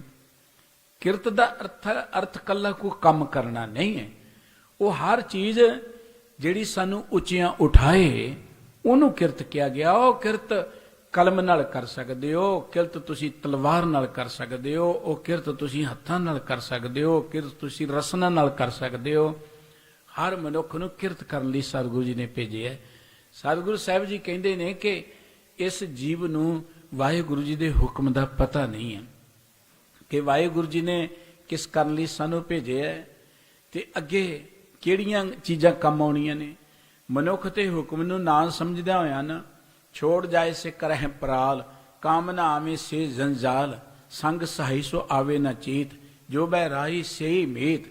ਜਿਹੜੀਆਂ ਚੀਜ਼ਾਂ ਇਹਨੇ ਛੱਡ ਜਾਣੀਆਂ ਨੇ, ਜਿਵੇਂ ਕੋਈ ਜ਼ਿਮੀਂਦਾਰ ਅੱਜ ਕੱਲ੍ਹ ਆਪਾਂ ਦੇਖਦੇ ਹਾਂ, ਝੋਨਾ ਜਿਹਨੂੰ ਧਾਨ ਵੀ ਕਹਿੰਦੇ, ਚੌਲਾਂ ਦੇ ਖੇਤ, ਉਹ ਜਦੋਂ ਅਸੀਂ ਵੱਢਦੇ ਨਾ ਫਸਲ, ਤੇ ਉਹ ਅੱਜ ਕੱਲ੍ਹ ਤੇ ਕੰਬਾਈਨਾਂ ਆ ਗਈਆਂ। ਪਹਿਲਾਂ ਉਹਨੂੰ ਵੱਢ ਕੇ ਤੇ ਝਾੜਦੇ ਸਨ, ਦਾਣੇ ਵੱਖਰੇ ਕਰ ਦੇਣੇ, ਪਰਾਲੀ ਵੱਖਰੀ ਕਰ ਦੇਣੀ। ਹੁਣ ਜਿਹੜਾ ਜ਼ਿਮੀਂਦਾਰ ਪਰਾਲੀ ਸੰਭਾਲੀ ਜਾਏ, ਦਾਣੇ ਨੂੰ ਇਕੱਠਿਆਂ ਨਾ ਕਰੇ, ਉਧਰੋਂ ਪੈ ਗਿਆ ਮੀਂਹ, ਦਾਣੇ ਪੈਲੀ ਚ ਰੁਲਦੇ ਫਿਰਨ, ਤੇ ਉਹ ਕਾਹਦੀ ਸਿਆਣਪ। ਇਸ ਕਰਕੇ ਮਨੁੱਖ ਦੀ ਹਾਲਤ ਇਹ ਹੈ ਕਿ ਪਰਾਲੀ ਨੂੰ ਇਕੱਠੀਆਂ ਕਰੀ ਜਾ ਰਹੇ ਆ। ਜਿਹੜੀ ਚੀਜ਼ ਇਹਦੇ ਨਾਲ ਜਾਣੀ ਹੈ, ਇਹਦੇ ਨਾਲ ਸੱਚ ਜਾਣਾ ਹੈ, ਇਮਾਨਦਾਰੀ ਜਾਣੀ ਹੈ, ਇਹਦੇ ਨਾਲ ਸੰਤੋਖ ਜਾਣਾ ਹੈ, ਦਇਆ ਜਾਣਾ ਹੈ, ਧਰਮ ਜਾਣਾ, ਪਰਉਪਕਾਰ ਜਾਣਾ ਹੈ, ਉਹ ਤੇ ਇਹਨੇ ਇਕੱਠਾ ਨਹੀਂ ਕੀਤਾ। ਇਸ ਕਰਕੇ ਜਿਹੜੀਆਂ ਚੀਜ਼ਾਂ ਨਾਲ ਨਹੀਂ ਜਾਣੀਆਂ ਉਹਨਾਂ ਨੂੰ ਪਰਾਲੀ ਵਾਂਗੂ ਇਕੱਠੀਆਂ ਕਰੀ ਜਾਂਦਾ ਹੈ। ਇਹਨੂੰ ਇਹ ਨਹੀਂ ਪਤਾ ਕਿ ਅੱਗੇ ਕਾਈ ਕਾਰ, ਅੱਗੇ ਕੀ ਕੰਮ ਵਰਤਣਾ ਹੈ, ਕਿਹੜੀ ਚੀਜ਼ ਕੰਮ ਆਉਣੀ ਹੈ, ਇਹਨੂੰ ਇਸ ਗੱਲ ਦਾ ਪਤਾ ਨਹੀਂ ਹੈ। ਸਤਿਗੁਰੂ ਗੁਰੂ ਨਾਨਕ ਸਾਹਿਬ ਜੀ ਦਾ ਇੱਕ ਅੰਮ੍ਰਿਤ ਬਚਨ ਹੈ, ਮਹਿਲਾ ਪਹਿਲਾ, ਜਿਨਸ ਥਾਪ ਜੀਆਂ ਕੋ ਭੇਜੈ, ਜਿਨਸ ਥਾਪ ਲੈ ਜਾਵੇ। ਗੁਰੂ ਨਾਨਕ ਸਾਹਿਬ ਜੀ ਕਹਿੰਦੇ ਜਿਨਸ, ਜਿਨਸ ਦਾ ਅਰਥ ਹੁੰਦਾ ਕਿ ਵੱਖਰੀ ਵੱਖਰੀ ਭਾਂਤ ਦੇ। ਆਪਾਂ ਕਹਿੰਦੇ ਇਹ ਨਵੀਂ ਜਿਨਸ ਆ ਗਈ ਹੈ, ਕਿਹੜੀ ਜਿਨਸ ਹੈ? ਜਿਨਸ ਦਾ ਅਰਥ ਹੁੰਦਾ ਭਾਂਤ। ਪਰਮਾਤਮਾ ਨੇ ਕਈ ਭਾਂਤਾਂ ਦੇ ਜੀਵ ਥਾਪੇ ਨੇ, ਬਣਾਏ ਨੇ। ਉਸ ਵਾਹਿਗੁਰੂ ਜੀ ਦੇ ਹੁਕਮ ਜੀਵ ਇੱਥੇ ਆਏ ਨੇ। ਜਿਨਸ ਥਾਪ ਲੈ ਜਾਵੇ, ਤੇ ਇਹ ਕਈ ਵੰਨਗੀਆਂ ਦੇ ਬਣਾਏ ਹੋਏ ਜੀਵਾਂ ਨੂੰ ਬਣਾ ਕੇ ਵਾਹਿਗੁਰੂ ਫਿਰ ਇੱਥੋਂ ਲੈ ਵੀ ਜਾਂਦਾ ਹੈ, ਬਣਾਉਂਦਾ ਵੀ ਹੈ, ਇਸ ਧਰਤੀ ਤੋਂ ਲੈ ਵੀ ਜਾਂਦਾ ਹੈ। ਆਪੇ ਆਪ ਉਥਾਪੇ, ਆਪੇ ਇਤੇ ਵੇਸ ਕਰਾਵੈ। ਉਹ ਵਾਹਿਗੁਰੂ ਆਪ ਹੀ ਜਗਤ ਨੂੰ ਬਣਾਉਂਦਾ ਹੈ। ਥਾਪਣ ਦਾ ਅਰਥ ਹੁੰਦਾ ਹੈ ਜਗਤ ਨੂੰ ਸਿਰਜਣਾ, ਜਗਤ ਦੀ ਸਥਾਪਨਾ ਕਰਨੀ, ਤੇ ਉਹ ਥਾਪੇ ਦਾ ਅਰਥ ਹੁੰਦਾ ਹੈ ਇਹਨੂੰ ਫਿਰ ਖਤਮ ਕਰ ਦੇਣਾ। ਕੋਈ ਚੀਜ਼ ਬਣਾਉਣੀ ਤੇ ਫਿਰ ਉਹਨੂੰ ਢਾਹ ਦੇਣਾ। ਆਪ ਹੀ ਵਾਹਿਗੁਰੂ ਜੀ ਇਹਨਾਂ ਨੂੰ ਸਿਰਜਦਾ ਹੈ, ਆਪ ਹੀ ਵਾਹਿਗੁਰੂ ਜੀ ਇਹਨਾਂ ਨੂੰ ਫਿਰ ਖਤਮ ਕਰ ਦਿੰਦਾ ਹੈ। ਇਤੇ ਵੇਸ ਕਰਾਵੈ। ਆ ਜਿੰਨੇ ਵੱਖਰੇ ਵੱਖਰੇ ਵੇਸ ਨੇ, ਲਿਬਾਸ ਨੇ, ਰੂਪ ਰੰਗ ਨੇ, ਇਹ ਸਭ ਵਾਹਿਗੁਰੂ ਜੀ ਨੇ ਆਪ ਹੀ ਕਰਾਏ ਹੋਏ ਨੇ। ਜੇਤੇ ਜੀ ਫਿਰ ਆਓ ਧੂਤੀ, ਆਪੇ ਭਿਖਿਆ ਪਾਵੈ। ਸਤਿਗੁਰੂ ਨਾਨਕ ਸਾਹਿਬ ਜੀ ਕਹਿੰਦੇ ਕਿ ਜਿੰਨੇ ਜੀਵ ਨੇ ਇਸ ਧਰਤੀ ਤੇ ਫਿਰ ਔਤੂਤੀ। ਔਤੂਤੀ ਦਾ ਅਰਥ ਹੁੰਦਾ ਹੈ ਭਿਖਾਰੀ, ਮੰਗਤੇ। ਇਹ ਜਿੰਨੇ ਜੀਵ ਨੇ ਇਹ ਸਾਰੇ ਮੰਗਤੇ ਹੀ ਨੇ, ਦਾਤਾ ਕੋਈ ਨਹੀਂ ਹੈ। ਮਨੁੱਖ 4 ਕੁ ਦਿਨ ਕਿਸੇ ਨੂੰ ਕਿਤੇ ਰੋਟੀ ਪਾਣੀ ਖਵਾ ਲੇ ਨਾ, ਉਹ ਆਪਣੇ ਆਪ ਨੂੰ ਦਾਤਾ ਸਮਝਣ ਲੱਗ ਪੈਂਦਾ। ਚਲੋ ਖਵਾਉਣਾ ਤਾਂ ਚੰਗੀ ਗੱਲ ਹੈ, ਕਈ ਖਵਾਉਣ ਤੋਂ ਬਿਨਾਂ ਹੀ ਫੋਟੋ ਖਿਚਾ ਕੇ ਦਾਤਾ ਸਮਝੀ ਬੈਠੇ ਨੇ ਆਪਣੇ ਆਪ ਨੂੰ, ਕਿ ਫੋਟੋ ਲੱਗ ਗਈ ਸਾਡੀ, ਬੜੇ ਮਹਾਨ ਬਣ ਗਏ ਅਸੀਂ, ਉਹ ਦਾਤਾ ਸਮਝਦੇ। ਦੇਖਦੇ ਤੁਸੀਂ ਅਖਬਾਰਾਂ 'ਚ ਫੋਟੋ ਲੱਗੀਆਂ, ਉਹ ਸਿਰਫ ਇਸ ਲਈ ਕਿ ਦੁਨੀਆ ਸਾਨੂੰ ਸਮਝੇ ਅਸੀਂ ਦਾਤੇ ਹਾਂ, ਲੋਕਾਂ ਨੂੰ ਰੋਟੀ ਦੇਣ ਵਾਲੇ ਹਾਂ। ਉਹਨਾਂ ਮੂਰਖਾਂ ਨੂੰ ਇਹ ਨਹੀਂ ਪਤਾ ਕਿ ਆਪ ਮੰਗਤੇ ਅਸੀਂ ਕਿਸੇ ਨੂੰ ਕੀ ਦੇਣਾ। ਇਹ ਤੇ ਉਸ ਹਰ ਪ੍ਰਾਣੀ ਦੇ ਬਹੁਤ ਹੀ ਕੋਈ ਵੱਡੇ ਭਾਗ ਨੇ ਜਿਹਨੂੰ ਰੱਬ ਨੇ ਇਹ ਦਾਤਾਂ ਦਿੱਤੀਆਂ, ਤੇ ਉਹ ਦਾਤਾਂ ਨੂੰ ਫਿਰ ਦੁਨੀਆ 'ਚ ਵਰਤਦਾ ਹੈ, ਵੰਡ ਕੇ ਛਕਦਾ ਹੈ। ਇਹ ਦਾਤਾਂ ਤੇ ਰੱਬ ਦੀਆਂ ਨੇ, ਸਾਡਾ ਕੀ ਹੈ ਇਹਦੇ 'ਚ? ਦੇਖੋ ਸਾਡਾ ਤਾਂ ਕੁਝ ਨਹੀਂ ਹੈ। ਇਹ ਧਰਤੀ ਤੇ ਅੰਨ ਰੱਬ ਦਾ ਪੈਦਾ ਕੀਤਾ ਹੋਇਆ ਹੈ, ਇਹ ਧਨ ਰੱਬ ਦਾ ਪੈਦਾ ਕੀਤਾ ਹੋਇਆ ਹੈ, ਹਰ ਚੀਜ਼ ਰੱਬ ਨੇ ਪੈਦਾ ਕੀਤੀ ਹੈ। ਜਿਹੜਾ ਅਸੀਂ ਆਪਣੇ ਆਪ ਨੂੰ ਦਾਤੇ ਸਮਝਦੇ ਹਾਂ, ਜੇ ਧਰਤੀ ਤੇ ਅੰਨ ਨਾ ਹੋਏ ਤੇ ਅਸੀਂ ਕਿੱਥੋਂ ਕਿਸੇ ਨੂੰ ਦੇ ਦੇਵਾਂਗੇ? ਇਹ ਤੇ ਸਾਨੂੰ ਆਪਣੇ ਆਪ ਨੂੰ ਬੜੇ ਖੁਸ਼ਕਿਸਮਤ ਸਮਝਣਾ ਚਾਹੀਦਾ ਹੈ। ਇਹ ਭੰਡਾਰ ਵਾਹਿਗੁਰੂ ਜੀ ਦੇ ਨੇ, ਸਾਨੂੰ ਤੇ ਰੱਬ ਨੇ ਇਹ ਭੰਡਾਰੇ ਵਰਤਾਉਣ ਦਾ ਮਾਣ ਦਿੱਤਾ ਹੈ, ਵਡਿਆਈ ਦਿੱਤੀ। ਜਿਵੇਂ ਕੋਈ ਲੰਗਰ ਚਾ ਕੇ, ਲੰਗਰ ਤਾਂ ਗੁਰੂ ਕਾ ਹੈ, ਹੁਣ ਗੁਰੂ ਕਾ ਲੰਗਰ ਵਰਤਾਉਣ ਲੱਗਿਆ ਮੇਰੇ ਵਰਗਾ ਬਾਲਟੀ ਕੜਛੀ ਫੜ ਕੇ ਹੰਕਾਰ ਹੀ ਕਰੀ ਜਾ ਕਿ ਮੈਂ ਹੀ ਤੈਨੂੰ ਦੇ ਰਿਹਾ, ਕਿੰਨੀ ਮੂਰਖਤਾ ਗਿਣੀ ਜਾਏਗੀ। ਇਸ ਕਰਕੇ ਇਹੋ ਜੀ ਮੂਰਖਤਾ ਹੀ ਮਨੁੱਖ ਕਰਦਾ ਹੈ। ਜੇ ਰੱਬ ਨੇ ਦਾਤਾਂ ਦਿੱਤੀਆਂ ਨੇ, ਇਹ ਤੇ ਉਹਦਾ ਸ਼ੁਕਰਾਨਾ ਕਰਨਾ ਚਾਹੀਦਾ ਹੈ। ਜੇ ਸਾਨੂੰ ਉਹ ਦਾਤਾਂ ਲੋਕਾਂ 'ਚ ਵੰਡਣ ਦਾ ਸੁਭਾਗ ਪ੍ਰਾਪਤ ਹੋ ਰਿਹਾ, ਤੇ ਹੋਰ ਸ਼ੁਕਰਾਨਾ ਕਰ ਚਾਹੀਦਾ ਕਿ ਵਾਹਿਗੁਰੂ ਜੀ ਨੇ ਏਡਾ ਵੱਡਾ ਮਾਣ ਦਿੱਤਾ ਹੈ ਕਿਸੇ ਦੀ ਸੇਵਾ ਕਰਨ ਦਾ, ਮੈਨੂੰ ਕਿਸੇ 'ਚ ਵਰਤਾਉਣ ਦਾ ਮਾਣ ਦਿੱਤਾ, ਪਰ ਬੰਦਾ ਹੰਕਾਰੀ ਕਰ ਬੈਠਦਾ ਹੈ। ਇਸ ਕਰਕੇ ਉਹ ਆਪਣੀਆਂ ਜੋ ਬੰਦਾ ਮਿਹਨਤ ਕਰਦਾ ਹੈ, ਜੋ ਮਿਲਦਾ, ਉਹ ਤੇ ਰੱਬ ਦੀਆਂ ਦਾਤਾਂ ਹੈ ਹੀ। ਉਥੇ ਹੰਕਾਰ ਕਰਨਾ ਅਗਿਆਨਤਾ ਹੈ, ਚੰਗਾ ਨਹੀਂ ਹੈ। ਲੇਕਿਨ ਕਈ ਤੇ ਗੁਰਦੁਆਰੇ ਲੰਗਰ ਵਰਤਾਉਂਦੇ ਹੰਕਾਰ ਕਰੀ ਬੈਠੇ ਨੇ ਕਿ ਇਹ ਤੇ ਸਾਡਾ ਹੀ ਲੰਗਰ ਹੈ, ਮੈਂ ਵਰਤਾਵਾਂਗਾ ਤੇ ਵਰਤੇਗਾ। ਕਿੰਨੀ ਘੋਰ ਅਗਿਆਨਤਾ ਪਸਰੀ ਪਈ ਹੈ। ਦਾਤਾਂ ਰੱਬ ਦੀਆਂ, ਦਾਤਾਂ ਗੁਰੂ ਦੀਆਂ। ਅਸੀਂ ਗੁਰੂ ਕਾ ਇੱਕ ਬਚਨ ਪੜ੍ਹਦੇ, ਤੂੰ ਦਾਤਾ ਦਾਤਾਰ ਤੇਰਾ ਦਿੱਤਾ ਖਾਵਣਾ। ਵਾਹਿਗੁਰੂ ਜੀ ਤੁਸੀਂ ਸਾਡੇ ਦਾਤੇ ਹੋ, ਦਾਤਾਂ ਦੇਣ ਵਾਲੇ ਹੋ, ਤੁਹਾਡੀਆਂ ਹੀ ਦਿੱਤੀਆਂ ਦਾਤਾਂ ਅਸੀਂ ਖਾਂਦੇ ਹਾਂ। ਦੇਖੋ ਜੋ ਕੁਝ ਉਹਨੇ ਦਿੱਤਾ ਹੈ, ਬਣਾਇਆ, ਉਹਦਾ ਹੀ ਬਣਾਇਆ, ਤੇ ਅਸੀਂ ਖਾਵਾਂਗੇ ਤਾਂ ਜੇ ਉਹਦਾ ਹੁਕਮ ਹੋਏਗਾ, ਜੇ ਉਹਦਾ ਹੁਕਮ ਹੋਏਗਾ। ਕਈ ਵਾਰੀ ਸਭ ਕੁਝ ਹੁੰਦਾ ਹੈ, ਸਭ ਕੁਝ ਹੁੰਦੇ ਅਸੀਂ ਖਾ ਹੀ ਨਹੀਂ ਸਕਦੇ, ਉਹਦਾ ਹੁਕਮ ਨਹੀਂ ਹੁੰਦਾ। ਬਹੁਤ ਸਾਰੇ ਸਾਡੇ ਸਮਾਜ ਵਿੱਚ ਉਹ ਪ੍ਰਾਣੀ ਹੋਣਗੇ ਜਿਨ੍ਹਾਂ ਕੋਲ ਬਹੁਤ ਕੁਝ ਹੈ, ਪਦਾਰਥ ਬੜੇ ਨੇ, ਪਰ ਡਾਕਟਰਾਂ ਕਹਿੰਦਾ ਆਹ ਨਹੀਂ ਖਾਣਾ, ਇਹ ਵੀ ਨਹੀਂ ਖਾਣਾ, ਇਹ ਵੀ ਨਹੀਂ ਖਾਣਾ। ਮੇਰੇ ਇੱਕ ਜਾਣਨ ਵਾਲੇ ਸਨ, ਬੜੇ ਤਗੜੇ ਟਰਾਂਸਪੋਰਟਰ, ਉਹਨਾਂ ਕੋਲ ਗਿਆ ਇੱਕ ਵਾਰੀ, ਬਹੁਤ ਤਗੜਾ ਘਰ, ਘਰ 'ਚ ਵਧੀਆ ਵਧੀਆ ਕਿਸਮ ਦੀਆਂ ਗਊਆਂ ਵਜੀਆਂ ਹੋਈਆਂ। ਕਹਿੰਦੇ ਦੇਖ ਲਓ ਰੱਬ ਦੀ ਮਰਜ਼ੀ, ਗਊਆਂ ਘਰ 'ਚ ਨੇ, ਪਰ ਡਾਕਟਰ ਕਹਿੰਦੇ ਦੁੱਧ ਨਹੀਂ ਪੀਣਾ। ਹੁਣ ਤੁਸੀਂ ਕੀ ਖਾ ਲਓਗੇ ਆਪਣੀ ਮਰਜ਼ੀ ਨਾਲ? ਜੋ ਕੁਝ ਖਾਣਾ ਹੈ ਉਹ ਰੱਬ ਦੇ ਹੁਕਮ 'ਚ ਹੀ ਖਾਣਾ ਹੈ, ਰੱਬ ਦਾ ਦਿੱਤਾ ਹੀ ਖਾਣਾ ਹੈ, ਤੇ ਬੰਦਾ ਕਾਹਦੇ ਲਈ ਮੱਲਾ ਮਾਰੀ ਜਾਂਦਾ ਹੈ? ਇਸ ਕਰਕੇ ਸਤਿਗੁਰੂ ਸਾਹਿਬ ਜੀ ਕਹਿੰਦੇ ਨੇ ਕਿ ਸਭ ਕੁਝ ਵਾਹਿਗੁਰੂ ਜੀ ਨੇ ਭੇਜਿਆ, ਤੇ ਜੇਤੇ ਜੀ ਫਿਰੈ ਔਤੂਤੀ। ਜਿੰਨੇ ਵੀ ਅਸੀਂ ਜੀਵ ਹਾਂ, ਅਸੀਂ ਸਾਰੇ ਹੀ ਮੰਗਤੇ ਹਾਂ, ਰੱਬ ਦੇ ਦਰ ਦੇ ਭਿਖਾਰੀ ਹਾਂ, ਔਰ ਆਪੇ ਭਿਖਿਆ ਪਾਵੇ। ਉਹ ਸਾਨੂੰ ਸਾਰਿਆਂ ਨੂੰ ਨਾ ਇਹ ਦਾਤ ਵਾਹਿਗੁਰੂ ਜੀ ਦਿੰਦਾ, ਭਿਖਿਆ ਵਾਹਿਗੁਰੂ ਜੀ ਦਿੰਦਾ। ਅਸੀਂ ਭਿਖਾਰੀ ਹਾਂ। ਗੁਰਬਾਣੀ ਕਹਿੰਦੀ ਹਮ ਭੀਖ ਭਿਖਾਰੀ ਤੇਰੇ तू निजपत है दाता। ਅਸੀਂ ਵਾਹਿਗੁਰੂ ਜੀ ਦੇ ਦਰ ਦੇ ਭਿਖਾਰੀ ਹਾਂ, ਉਹ ਵਾਹਿਗੁਰੂ ਸਾਡਾ ਦਾਤਾ ਹੈ, ਆਪਣੀ ਇੱਜ਼ਤ ਦਾ ਉਹ ਆਪ ਹੀ ਮਾਲਕ ਹੈ।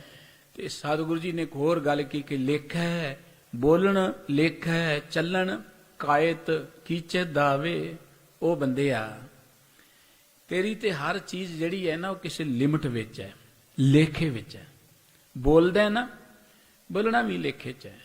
ਜੇ ਤੂੰ ਹੁਣ ਬਹੁਤਾ ਬੋਲੇਗਾ ਨਾ, ਫਿਰ ਕੁਝ ਸਮਾਂ ਆਏਗਾ ਜਦੋਂ ਕਹਿਣਗੇ ਘਰ ਦੇ ਜੀ ਤੇ ਬੋਲ ਹੀ ਨਹੀਂ ਸਕਦਾ। ਹੁਣ ਦੇਖੋ ਬੋਲਣੋਂ ਜੀ ਕਰਦਾ ਪਰ ਪਤਾ ਨਹੀਂ ਬੋਲ ਹੀ ਨਹੀਂ ਸਕਦਾ, ਇਹ ਤੇ ਸੁਣ ਹੀ ਨਹੀਂ ਸਕਦਾ, ਇਹ ਤੇ ਦੇਖ ਹੀ ਨਹੀਂ ਸਕਦਾ।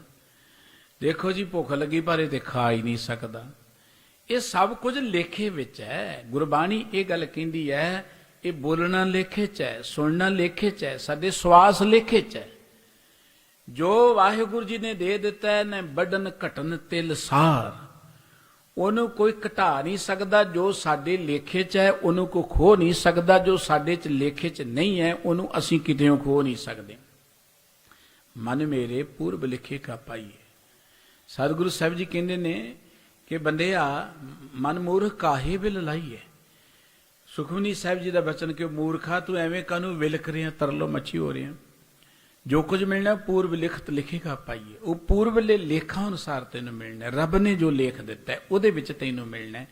ਸਤਿਗੁਰੂ ਜੀ ਕਹਿੰਦੇ ਲੇਖੇ 'ਚ ਹੀ ਸਾਡਾ ਬੋਲਣਾ, ਲੇਖੇ 'ਚ ਹੀ ਸਾਡਾ ਤੁਰਨਾ ਫਿਰਨਾ, ਕਾਹੇ 'ਚ ਕੀਤੇ ਦਾਵੇ।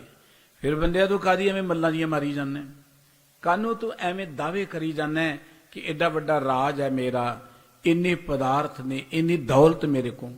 ਇਹ ਦਾਅਵੇ ਕਿਸ ਅਰਥ ਨੇ ਜਦੋਂ ਤੂੰ ਖਾਣਾ ਤੇ ਉਹੀ ਹੈ ਨਾ। ਗੁਰਬਾਣੀ ਇਹ ਗੱਲ ਕਹਿੰਦੀ ਹੈ ਕਿ ਸਾਡੀ ਭੁੱਖ ਤਾਂ ਥੋੜੇ ਜਿਹੇ ਅੰਨ ਦੀ ਹੈ ਨਾ। 3 ਸਿਰ ਕਾ ਦਿਹਾੜੀ ਮਹਿਮਾਨ, ਐਨਾ ਕੁ ਆਪਾਂ ਥੋੜਾ ਜਿਹਾ ਅੰਨ ਖਾਣਾ ਹੁੰਦਾ ਰੋਜ਼, ਥੋੜੀ ਜੀ ਸਾਨੂੰ ਧਰਤੀ ਚਾਹੀਦੀ ਹੈ। ਫਿਰ ਬੰਦਾ ਕਾਹਦੇ ਲਈ ਦਾਅਵੇ ਕਰਦਾ ਫਿਰਦਾ ਹੈ, ਕਿਉਂ ਲੜਾਈਆਂ ਕਰਦਾ ਹੈ? ਉਹਦਾ ਕਾਰਨ ਕਿ ਉਹਦੇ ਅੰਦਰ ਇੱਕ ਤ੍ਰਿਸ਼ਨਾ ਹੈ, ਭੁੱਖ ਹੈ, ਅਗਿਆਨਤਾ ਹੈ, ਜਿਹਦੇ ਕਰਕੇ ਉਹ ਮਨੁੱਖ ਇਹਨੇ ਦਾਅਵੇ ਕਰਦਾ ਹੈ। ਤੇ ਇਹ ਦਾਅਵੇ ਵਿੱਚੋਂ ਹੀ ਜ਼ਿੰਦਗੀ 'ਚ ਦੁੱਖ ਪੈਦਾ ਹੁੰਦੇ ਨੇ। ਵੈਸੇ ਦੁੱਖ ਕੋਈ ਨਹੀਂ ਹੈ ਧਰਤੀ ਤੇ, ਪ੍ਰਮਾਤਮਾ ਨੇ ਦੁੱਖ ਬਣਾਇਆ ਹੀ ਕੋਈ ਨਹੀਂ ਹੈ। ਉਹ ਨਹੀਂ ਚਾਹੁੰਦਾ ਜੀਵ ਦੁਖੀ ਹੋਏ, ਪਰ ਜਦੋਂ ਮਨੁੱਖ ਅਗਿਆਨਤਾ 'ਚ ਦਾਅਵੇ ਕਰਨ ਲੱਗ ਪੈਂਦਾ ਦੁਖੀ ਉਦੋਂ ਹੁੰਦਾ ਹੈ। ਸਤਿਗੁਰੂ ਜੀ ਕਹਿੰਦੇ ਮੂਲ ਮਤ ਪਰਵਾਣਾ ਇਹੋ ਨਾਨਕ ਆਖ ਸੁਣਾਏ। ਭਈ ਸਭ ਤੋਂ ਜਿਹੜੀ ਮੂਲ ਦੀ ਗੱਲ ਹੈ, ਸਿਰੇ ਦੀ ਗੱਲ ਜਿਹਨੂੰ ਆਪਾਂ ਕਹਿ ਸਕਦੇ ਹਾਂ, ਮੂਲ ਮਤ ਪਰਵਾਣਾ ਇਹੋ। ਵਾਹਿਗੁਰੂ ਜੀ ਦਾ ਇਹੀ ਪਰਵਾਨਾ ਹੈ, ਇਹੀ ਇੱਕ ਮੂਲ ਸਿਰੇ ਦੀ ਗੱਲ ਹੈ। ਸਤਿਗੁਰੂ ਸਾਹਿਬ ਜੀ ਕਹਿੰਦੇ ਮੈਂ ਤੁਹਾਨੂੰ ਸੁਣਾ ਰਿਹਾ, ਉਹ ਕਿਹੜੀ ਗੱਲ ਹੈ? ਉਹ ਗੱਲ ਹੈ ਕਿ ਕਰਨੀ ਉੱਪਰ ਹੋਏ ਤਪਾਵਸ, ਜੇ ਕੋ ਕਹੇ ਕਹਾਏ।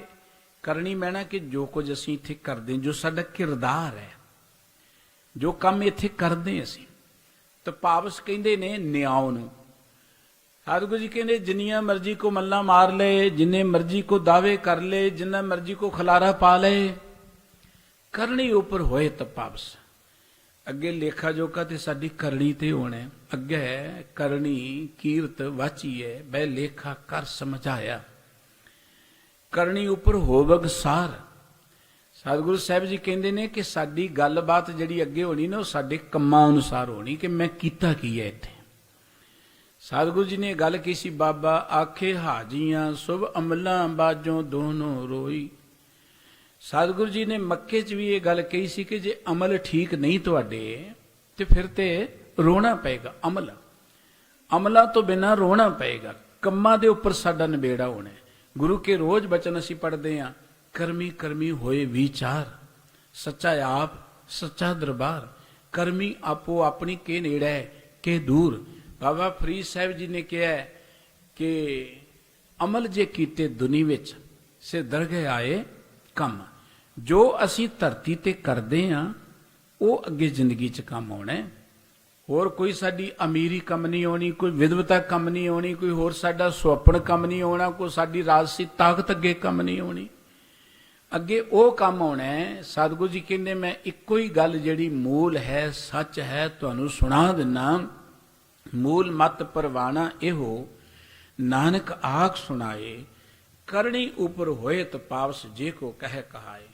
ਭਾਈ ਜਿੰਨੀਆਂ ਕੋ ਮਰਜ਼ੀ ਗੱਲਾਂ ਕਰੀ ਜਾਏ, ਜਿੰਨੀਆਂ ਮਰਜ਼ੀ ਕੋ ਮੱਲਾਂ ਮਾਰੀ ਜਾਏ, ਜਿੰਨੀਆਂ ਮਰਜ਼ੀ ਕੋ ਗੱਪਾਂ ਮਾਰੀ ਜਾਏ, ਅੱਗੇ ਗੱਲਬਾਤ ਤੇ ਮਨੁੱਖ ਦੇ ਅਮਲਾਂ ਦੀ ਹੋਣੀ ਹੈ, ਕਰਮਾਂ ਤੇ ਹੋਣੀ ਹੈ ਕਿ ਅਸੀਂ ਇਸ ਧਰਤੀ ਤੇ ਕੀਤਾ ਕੀ ਹੈ, ਅਸੀਂ ਜੋਏ ਕੀਤਾ।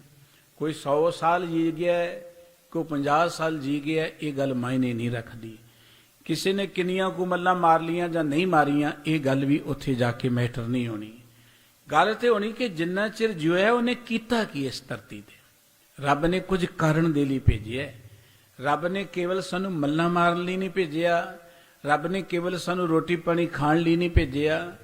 ਰੱਬ ਨੇ ਇਹ ਸਭ ਕੁਝ ਦਿੱਤਾ ਸੀ ਕਿ ਆਪਾਂ ਇਹ ਸਭ ਕੁਝ ਨੂੰ ਵਰਤਦੇ ਹਾਂ, ਕੁਝ ਧਰਤੀ ਤੇ ਕਰੀਏ, ਕੁਝ ਸਿਰਜਣਾ ਕਰੀਏ। ਇਸ ਕਰਕੇ ਸਤਿਗੁਰੂ ਸੱਚੇ ਪਾਤਸ਼ਾਹ ਜੀ ਕਹਿੰਦੇ ਨੇ, ਇਹ ਗੱਲ ਸਿਰੇ ਦੀ ਮੈਂ ਕਹਿ ਰਿਹਾ, ਸੁਣ ਲਓ ਕਿ ਕਰਮਾਂ ਅਨੁਸਾਰ ਹੀ ਅੱਗੇ ਲੇਖਾ ਜੋਖਾ ਹੋਣਾ। ਕਰਨੀ ਉੱਪਰ ਹੋਏ ਤਪਾਵਸ ਮੈਣਾ ਨਿਆਓ। ਨਿਆਓ ਜਿਹੜਾ ਨਾ ਉਹ ਮਨੁੱਖ ਦੇ ਕੰਮਾਂ ਨਾਲ ਹੋਣਾ ਹੈ। ਉਵੇਂ ਕੋਈ ਜੋ ਮਰਜ਼ੀ ਕਹੀ ਜਾਵੇ। ਸਤਿਗੁਰੂ ਗੁਰੂ ਰਾਮਦਾਸ ਸਾਹਿਬ ਜੀ ਦੀ ਪਵਿੱਤਰ ਪੌੜੀ ਜਿਹੜੀ ਦੂਸਰੇ ਨੰਬਰ ਤੇ ਅੰਕਿਤ ਹੈ, ਸਤਿਗੁਰੂ ਜੀ ਉੱਥੇ ਬਚਨ ਬਖਸ਼ਿਸ਼ ਕਰ ਰਹੇ ਨੇ। ਪੌੜੀ, ਗੁਰਮੁਖ ਚਲਤ ਰਚਾਏ ਹੋਣ ਗੁਣ ਪ੍ਰਗਟੀ ਆਇਆ। ਪਰਮਾਤਮਾ ਨੇ ਇਹ ਜਿਹੜੀ ਧਰਤੀ ਬਣਾਈ ਹੈ, ਚਲਤ ਦਾ ਅਰਥ ਹੁੰਦਾ ਚੋਜ ਖੇਡ, ਜਿਹਨੂੰ ਤਮਾਸ਼ਾ ਕਹਿੰਦੇ ਆ। ਇਹ ਪਰਮਾਤਮਾ ਨੇ ਜਿਹੜਾ ਤਮਾਸ਼ਾ ਬਣਾਇਆ ਨਾ, ਗੁਰਮੁਖ ਚਲਤ ਰਚਾਇਨ ਗੁਣ ਪ੍ਰਗਟੀ ਆਇਆ। ਇਸ ਤਮਾਸ਼ੇ 'ਚ ਪਰਮਾਤਮਾ ਨੇ ਗੁਰਮੁਖ ਵੀ ਪੈਦਾ ਕੀਤੇ ਨੇ। ਇਹ ਜਗਤ ਵਿੱਚ ਰੱਬ ਨੇ ਗੁਰਮੁਖ ਵੀ ਪੈਦਾ ਕੀਤੇ ਨੇ, ਤੇ ਉਹਨਾਂ ਗੁਰਮੁਖਾਂ ਦੇ ਅੰਦਰ, ਗੁਰਮੁਖ ਦਾ ਅਰਥ ਜਿਹੜੇ ਰੱਬ ਦੇ ਸਨਮੁਖ ਨੇ, ਰੱਬ ਦੀ ਰਜ਼ਾ 'ਚ ਵਿਚਰਦੇ ਨੇ, ਉਹਨਾਂ ਗੁਰਮੁਖਾਂ ਦੇ ਅੰਦਰ ਰੱਬ ਦੇ ਗੁਣ ਪ੍ਰਗਟ ਹੋ ਜਾਂਦੇ ਨੇ, ਰੱਬੀ ਗੁਣ ਪ੍ਰਗਟ ਹੋ ਜਾਂਦੇ ਨੇ। ਗੁਰਬਾਣੀ ਸਦ ਉਚਰੈ ਹਰ ਮਨ ਵਸਾਇਆ। ਉਹ ਜਿਹੜੇ ਰੱਬ ਦੇ ਪਿਆਰੇ ਨੇ, ਉਹ ਸਦਾ ਮੁਖ ਤੋਂ ਗੁਰਬਾਣੀ ਉਚਾਰਨ ਕਰਦੇ ਨੇ, ਵਾਹਿਗੁਰੂ ਜੀ ਦੀ ਸਿਫਤ ਸਲਾਹ ਦੀ ਗੱਲ ਕਰਦੇ ਨੇ। ਗੁਰਬਾਣੀ ਦੇ ਰਾਹੀਂ ਉਹਨਾਂ ਨੇ ਵਾਹਿਗੁਰੂ ਜੀ ਨੂੰ ਆਪਣੇ ਮਨ ਵਿੱਚ ਵਸਾ ਲਿਆ ਹੁੰਦਾ, ਹਿਰਦੇ 'ਚ ਧਾਰਨ ਕਰ ਲਿਆ ਹੁੰਦਾ। ਸ਼ਗਤ ਗਈ ਭ੍ਰਮ ਕੱਟਿਆ, ਸ਼ਿਵ ਜੋਤ ਜਗਾਇਆ। ਗੁਰਬਾਣੀ ਕਿਉਂ ਪੜ੍ਹਨੀ ਚਾਹੀਦੀ ਹੈ? ਗੁਰਬਾਣੀ ਦਾ ਲਾਭ ਕੀ ਹੈ? ਅਸੀਂ ਸੋਚਦੇ ਹਾਂ ਕਿ ਗੁਰਬਾਣੀ ਸ਼ਾਇਦ ਇਸ ਲਈ ਪੜ੍ਹਨੀ ਹੈ, ਚਲੋ ਅਸੀਂ ਦੁਨਿਆਵੀ ਲੋਕ ਹਾਂ, ਦੁਨਿਆਵੀ ਲੋੜਾਂ ਨੇ ਸਾਡੀਆਂ, ਉਸੇ ਤਰੀਕੇ ਨਾਲ ਅਸੀਂ ਬਾਣੀ ਨੂੰ ਸਮਝਦੇ ਹਾਂ। ਮੈਨੂੰ ਕੋਈ ਲੋੜ ਪੈ ਗਈ, ਕਹਿੰਦੇ ਜੀ 21 ਸੁਖਮਨੀ ਸਾਹਿਬ ਦੇ ਪਾਠ ਕਰ ਲਾ, ਕੋਈ 31 ਕਰ ਲੇਗਾ, 51 ਕਰ ਲੇਗਾ, ਕਹੇਗਾ ਜੀ ਰੋਜ਼ ਹੀ ਇੱਕ ਮੈਂ ਇਸ ਕਰਕੇ ਕਰਦਾ ਕਿ ਮੇਰਾ ਫਲਾਣਾ ਕੰਮ ਜਿਹੜਾ ਉਹ ਰੁਕ ਗਿਆ। ਚੰਗੀ ਗੱਲ ਹੈ, ਬਾਣੀ ਪੜ੍ਹਨੀ ਬਹੁਤ ਉੱਤਮ ਗੱਲ ਹੈ, ਪਰ ਗੁਰਬਾਣੀ ਦਾ ਲਾਭ ਇਹੀ ਨਹੀਂ ਹੈ। ਗੁਰਬਾਣੀ ਕੋ ਵਪਾਰ ਲਈ ਨਹੀਂ ਹੈ ਕਿ ਇਹ ਪੜਾਂਗੇ ਤੇ ਉਹ ਮਿਲ ਜਾਏ। ਗੁਰਬਾਣੀ ਪੜਨ ਦਾ ਲਾਭ ਸਤਿਗੁਰੂ ਜੀ ਕਹਿੰਦੇ ਸ਼ਗਤ ਗਈ ਭ੍ਰਮ ਕੱਟਿਆ। ਜਿਹੜੇ ਰੋਜ਼ ਗੁਰਬਾਣੀ ਪੜ੍ਹਦੇ ਨੇ, ਗੁਰਬਾਣੀ ਉਚਾਰਨ ਕਰਦੇ ਨੇ, ਜਿਨ੍ਹਾਂ ਦੇ ਅੰਦਰ ਪਰਮਾਤਮਾ ਦਾ ਗਿਆਨ ਵਸ ਜਾਂਦਾ ਹੈ, ਸ਼ਗਤ ਦਾ ਅਰਥ ਹੈ ਮਾਇਆ, ਉਹਨਾਂ ਦੇ ਅੰਦਰੋਂ ਮਾਇਆ ਦਾ ਪ੍ਰਭਾਵ ਹੀ ਕੱਟਿਆ ਜਾਂਦਾ ਹੈ, ਉਹਨਾਂ ਦੇ ਅੰਦਰੋਂ ਭਰਮ ਮਿਟ ਜਾਂਦੇ ਨੇ। ਗੁਰਬਾਣੀ ਚਾਨਣ ਕਰਦੀ ਹੈ। ਗੁਰੂ ਕਾ ਬਚਨ ਕਿ ਗੁਰਬਾਣੀ ਇਸ ਜਗ ਮੈਂ ਚਾਨਣ ਕਰਮ ਵਸੈ ਮਨ ਆਏ। ਜਿਵੇਂ ਅਸੀਂ ਹਨੇਰੇ 'ਚ ਦੁਖੀ ਹੁੰਨੇ ਨਾ, ਤੇ ਹਨੇਰੇ ਵਿੱਚੋਂ ਨਿਕਲਣ ਦੇ ਲਈ ਕੋਈ ਨਾ ਕੋਈ ਯਤਨ ਕਰਦੇ ਆ, ਕੋਈ ਨਾ ਕੋਈ ਸਾਧਨ ਕਰਦੇ ਆ, ਤੇ ਜੇ ਲਾਈਟ ਹੋ ਜੇ ਤੇ ਹਨੇਰਾ ਹੈ ਹੀ ਨਹੀਂ, ਦੁਖੀ ਹੋਣ ਦੀ ਲੋੜ ਹੀ ਨਹੀਂ, ਆਪੇ ਰਸਤਾ ਨਜ਼ਰ ਆਈ ਜਾਏਗਾ। ਮਾਇਆ ਦੇ ਹਨੇਰੇ ਵਿੱਚ ਰਹਿ ਕੇ ਇਹ ਸਾਡੀ ਭਟਕਣਾ ਕਿ ਇਹ ਮਿਲ ਜੇ, ਉਹ ਮਿਲ ਜੇ, ਏਦਾਂ ਮਿਲ ਜੇ, ਇਹ ਮਾਇਆ ਦੇ ਹਨੇਰੇ 'ਚ ਸਾਡੀ ਲੋੜ ਹੈ। ਲੇਕਿਨ ਜਦੋਂ ਅਸੀਂ ਗੁਰਬਾਣੀ ਪੜ੍ਹਦੇ ਹਾਂ, ਗੁਰਬਾਣੀ ਸਾਡੇ ਅੰਦਰ ਪ੍ਰਗਾਸ, ਵਿਵੇਕ ਪੈਦਾ ਕਰਦੀ ਹੈ। ਉਦੋਂ ਪਤਾ ਲੱਗਦਾ ਕਿ ਖਾਣੀਆਂ ਤੇ 2 ਰੋਟੀਆਂ ਨੇ, ਰੱਬ ਨੇ ਦੇ ਹੀ ਜਾਣੀਆਂ, ਮਿਹਨਤ ਕਰੋ, ਜੋ ਮਿਲਦਾ ਹੈ ਉਹਦੀ ਰਜ਼ਾ 'ਚ ਉਸ ਨੂੰ ਮਾਣੀ ਜਾਓ। ਫਿਰ ਸ਼ਗਤ ਗਈ ਭ੍ਰਮ ਕੱਟਿਆ। ਜਿਹੜੇ ਰੋਜ਼ ਗੁਰਬਾਣੀ ਪੜ੍ਹਦੇ ਨੇ, ਉਹਨਾਂ ਦੇ ਅੰਦਰੋਂ ਮਾਇਆ ਦਾ ਅਸਰ ਖਤਮ ਹੋ ਜਾਂਦਾ ਹੈ, ਮਾਇਆ ਦਾ ਪ੍ਰਭਾਵ ਜਿਹੜਾ ਹੈ ਨਾ ਉਹ ਮਿਟ ਜਾਂਦਾ ਹੈ। ਭਰਮ, ਉਹਨਾਂ ਦੇ ਅੰਦਰੋਂ ਭਰਮ ਮਿਟ ਜਾਂਦਾ ਹੈ। ਇਹ ਜਿਹੜੇ ਭੁਲੇਖੇ ਨਹੀਂ ਪਏ ਹੋਏ ਕਿ ਸ਼ਾਇਦ ਮੇਰੇ ਕੋ ਦੁਨਿਆਵੀ ਧਨ ਘੱਟ ਤੇ ਮੈਂ ਗਰੀਬ ਹਾਂ, ਕਿਸੇ ਕੋ ਬਹੁਤ ਜ਼ਿਆਦਾ ਤੇ ਉਹ ਬੜਾ ਅਮੀਰ ਹੈ, ਜਾਂ ਉਹ ਬੜਾ ਸੁਖੀ ਹੋਏਗਾ, ਜਾਂ ਮੈਂ ਸੁਖੀ ਨਹੀਂ ਹੈ, ਇਹ ਭਰਮ ਨੇ ਸਿਰਫ। ਦੇਖੋ ਨਾ, ਹੈ ਤੇ ਜਿਵੇਂ ਗੁਰਬਾਣੀ ਨੇ ਗੱਲ ਕੀ ਕਿ ਆਪਾਂ ਖਾਲੀ ਹੱਥ ਆਏ ਸਾਂ, ਨੰਗੇ ਹੀ ਆਏ ਸਾਂ, ਤੇ ਜਾਣਾ ਵੀ ਖਾਲੀ ਹੱਥ ਹੀ ਹੈ। ਹੁਣ ਕਿਸੇ ਕੋ ਬਹੁਤਾ ਤੇ ਥੋੜਾ ਜਿਹੜਾ ਉਹਦਾ ਕੀ ਅਸਰ ਹੋਇਆ? ਔਰ ਖਾਣੀਆਂ 2 ਰੋਟੀਆਂ ਹੀ ਨੇ, ਉਹ ਵੀ ਸਾਰਿਆਂ ਨੂੰ ਮਿਲੀ ਜਾ ਰਹੀਆਂ ਨੇ। ਕਿਸੇ ਕੋ ਬਹੁਤ ਵੱਡਾ ਢੇਰ ਲੱਗਾ ਪਿਆ ਹੈ, ਤੇ ਕਿਸੇ ਕੋ ਲੋੜ ਜੋਗਾ, ਤੇ ਉਹਦੇ ਕੀ ਫਰਕ ਹੈ? ਬਹੁਤਾ ਹੈ ਜਾਂ ਥੋੜਾ ਹੈ, ਛੱਡ ਤਾਂ ਸਾਰਿਆਂ ਨੇ ਹੀ ਜਾਣਾ। ਇਸ ਕਰਕੇ ਸਤਿਗੁਰੂ ਸਾਹਿਬ ਜੀ ਕਹਿੰਦੇ ਜਿਉਂ-ਜਿਉਂ ਅਸੀਂ ਗੁਰਬਾਣੀ ਪੜ੍ਹਦੇ ਹਾਂ ਸਾਡੇ ਅੰਦਰੋਂ ਮਾਇਆ ਦੀ ਪਕੜ ਘਟਦੀ ਹੈ, ਮਾਇਆ ਦੀ ਮਮਤਾ ਘਟਦੀ ਹੈ, ਸਾਡੇ ਅੰਦਰੋਂ ਭਰਮ ਮਿਟਦੇ ਨੇ, ਸਾਡੇ ਅੰਦਰ ਸੋਝੀ ਹੁੰਦੀ ਹੈ। ਇਹ ਕਈ ਤਰ੍ਹਾਂ ਦੇ ਭਰਮ ਜਿਹੜੇ ਸਾਡੇ ਅੰਦਰ ਪਏ ਨੇ, ਭਰਮ ਕਰਕੇ ਸਾਨੂੰ ਭਟਕਣਾ ਹੈ, ਭਰਮ ਕਰਕੇ ਜੋ ਕੁਝ ਅਸੀਂ ਕਰਦੇ ਨਾ ਬਿਲਕੁਲ ਇਦਾਂ ਜਿਵੇਂ ਹਨੇਰੇ 'ਚ ਟੱਕਰਾਂ ਮਾਰਨ ਵਾਲੀ ਗੱਲ ਹੈ। ਬਾਬਾ ਰਵਿਦਾਸ ਸਾਹਿਬ ਜੀ ਨੇ ਕਿਹਾ ਸੀ ਮਾਧਵੇ ਕਿਆ ਕਹੀਏ ਭਰਮ ਐਸਾ ਜੈਸਾ ਮਾਨੀਏ ਹੋਏ ਨਾ ਤੈਸਾ। ਭਰਮ ਇੱਕ ਇਹੋ ਜਿਹੀ ਚੀਜ਼ ਹੈ ਕਿ ਭਰਮ ਵਿੱਚ ਜੋ ਕੁਝ ਅਸੀਂ ਮੰਨ ਬੈਠਦੇ ਉਹ ਕੁਝ ਹੁੰਦਾ ਨਹੀਂ ਹੈ। ਦੇਖੋ ਭਰਮ ਕੀ ਹੈ, ਰਾਤ ਦੇ ਹਨੇਰੇ 'ਚ ਤੁਰੇ ਜਾਂਦੇ ਹਾਂ ਅਸੀਂ, ਅੱਗੇ ਅਸੀਂ ਡਰ ਗਏ ਸੱਪ ਬੈਠਾ, ਅਸੀਂ ਦੇਖ ਕੇ ਡਰ ਗਏ ਸੱਪ ਬੈਠਾ, ਰੌਲਾ ਪਾਉਂਦੇ ਹਾਂ, ਕੋਈ ਲਾਈਟ ਜਗਾ ਦਿੰਦਾ, ਲਾਈਟ ਜਗੇ ਤੇ ਕੀ ਦੇਖਿਆ ਉਹ ਤੇ ਰੱਸੀ ਸੀ, ਐਵੇਂ ਭੁਲੇਖਾ ਲੱਗ ਗਿਆ ਉਹ ਤੇ ਰੱਸੀ ਸੀ, ਐਵੇਂ ਡਰ ਗਏ। ਉਹ ਭੁਲੇਖਾ ਹਨੇਰੇ ਕਰਕੇ ਲੱਗਿਆ, ਚਾਨਣ ਹੋਇਆ ਤੇ ਉਹ ਭੁਲੇਖਾ ਕੱਟਿਆ ਗਿਆ। ਹਨੇਰੇ ਕਰਕੇ ਭੁਲੇਖੇ ਦੇ ਵਿੱਚੋਂ ਡਰ ਪੈਦਾ ਹੋ ਗਿਆ, ਅਸੀਂ ਡਰ ਗਏ। ਬਿਲਕੁਲ ਮਾਇਆ ਦੇ ਅਗਿਆਨਤਾ ਕਰਕੇ ਸਾਡੇ ਅੰਦਰ ਬੜੇ ਭਰਮ ਪੈਦਾ ਹੁੰਦੇ ਨੇ। ਇਹ ਮੇਰਾ ਹੈ, ਇਹ ਬਗਾਨਾ ਹੈ, ਇਹਨਾਂ ਧਨ ਮੇਰਾ ਹੈ, ਇਹ ਮਾਇਆ ਸੁੱਖ ਦੇਵੇਗੀ। ਸਤਿਗੁਰੂ ਸਾਹਿਬ ਜੀ ਕਹਿੰਦੇ ਜਿਉਂ-ਜਿਉਂ ਗੁਰਬਾਣੀ ਪੜ੍ਹਦੇ ਆ ਫਿਰ ਉਹ ਭਰਮ ਮਿਟਦੇ ਨੇ। ਜਦੋਂ ਭਰਮ ਮਿਟ ਗਿਆ ਤੇ ਸਤਿਗੁਰੂ ਸਾਹਿਬ ਜੀ ਕਹਿੰਦੇ ਸ਼ਿਵ ਜੋਤ ਜਗਾਇਆ। ਸ਼ਿਵ ਦਾ ਅਰਥ ਹੈ ਪ੍ਰਮਾਤਮਾ। ਸ਼ਿਵ ਪ੍ਰਮਾਤਮਾ ਲਈ ਲਫ਼ਜ਼ ਵਰਤਿਆ ਗਿਆ, ਕਿਸ਼ਨ ਪ੍ਰਮਾਤਮਾ ਦੀ ਲਫ਼ਜ਼ ਵਰਤਿਆ ਗਿਆ। ਹੋਰ ਪ੍ਰਮਾਤਮਾ ਦੇ ਬੇਅੰਤ ਨਾਮ ਰੱਬੀ ਪਿਆਰਿਆਂ ਨੇ ਰੱਖੇ ਨੇ। ਉਹ ਗੱਲ ਵੱਖਰੀ ਹੈ ਕਿ ਪ੍ਰਮਾਤਮਾ ਵਾਲੇ ਨਾਮ ਹੁਣ ਨਾ ਸਾਡੇ ਆਂਢ ਗੁਆਂਢ ਬੜੇ ਸ਼ਿਵ ਸਿੰਘ ਨੇ, ਔਰ ਕਈ ਸ਼ਿਵ ਦਿਆਲ ਵੀ ਹੋਣਗੇ, ਕਈ ਭਗਵਾਨ ਸਿੰਘ ਹੋਣਗੇ, ਕਈ ਕਰਤਾਰ ਸਿੰਘ ਹੋਣਗੇ, ਕਈਆਂ ਨੇ ਗੋਬਿੰਦ ਸਿੰਘ ਨਾਮ ਰੱਖ ਲਿਆ, ਕਈਆਂ ਨੇ ਨਾਨਕ ਸਿੰਘ ਵੀ ਰੱਖ ਲਿਆ, ਨਾਨਕ ਚੰਦ ਵੀ ਰੱਖ ਲਿਆ। ਕਿ ਉਹ ਨਾਨਕ ਚੰਦ ਜਿਹੜੇ ਉਹ ਨਾਨਕ ਬਣ ਜਾਣਗੇ, ਕਿ ਉਹ ਗੋਬਿੰਦ ਜਾਂ ਉਹ ਕਰਤਾਰ ਸਿੰਘ ਕੋ ਕਰਤਾਰ ਬਣ ਜਾਣਗੇ। ਨਾਮ ਤੇ ਕੋਈ ਵੀ ਰੱਖ ਸਕਦਾ। ਇਵੇਂ ਦੇਵੀ ਦੇਵਤਿਆਂ ਦੇ ਨਾਮ ਹੀ ਇਦਾਂ ਦੇ ਰੱਖ ਲਏ ਸ਼ਰਧਾਲੂਆਂ ਨੇ। ਲੇਕਿਨ ਸ਼ਿਵ ਦਾ ਅਰਥ ਹੈ ਪਰਮਾਤਮਾ, ਸ਼ਕਤੀ ਦਾ ਅਰਥ ਹੈ ਮਾਇਆ। ਗੁਰੂ ਸਾਹਿਬ ਜੀ ਕਹਿੰਦੇ ਸ਼ਿਵ ਜੋਤ ਜਗਾਇਆ।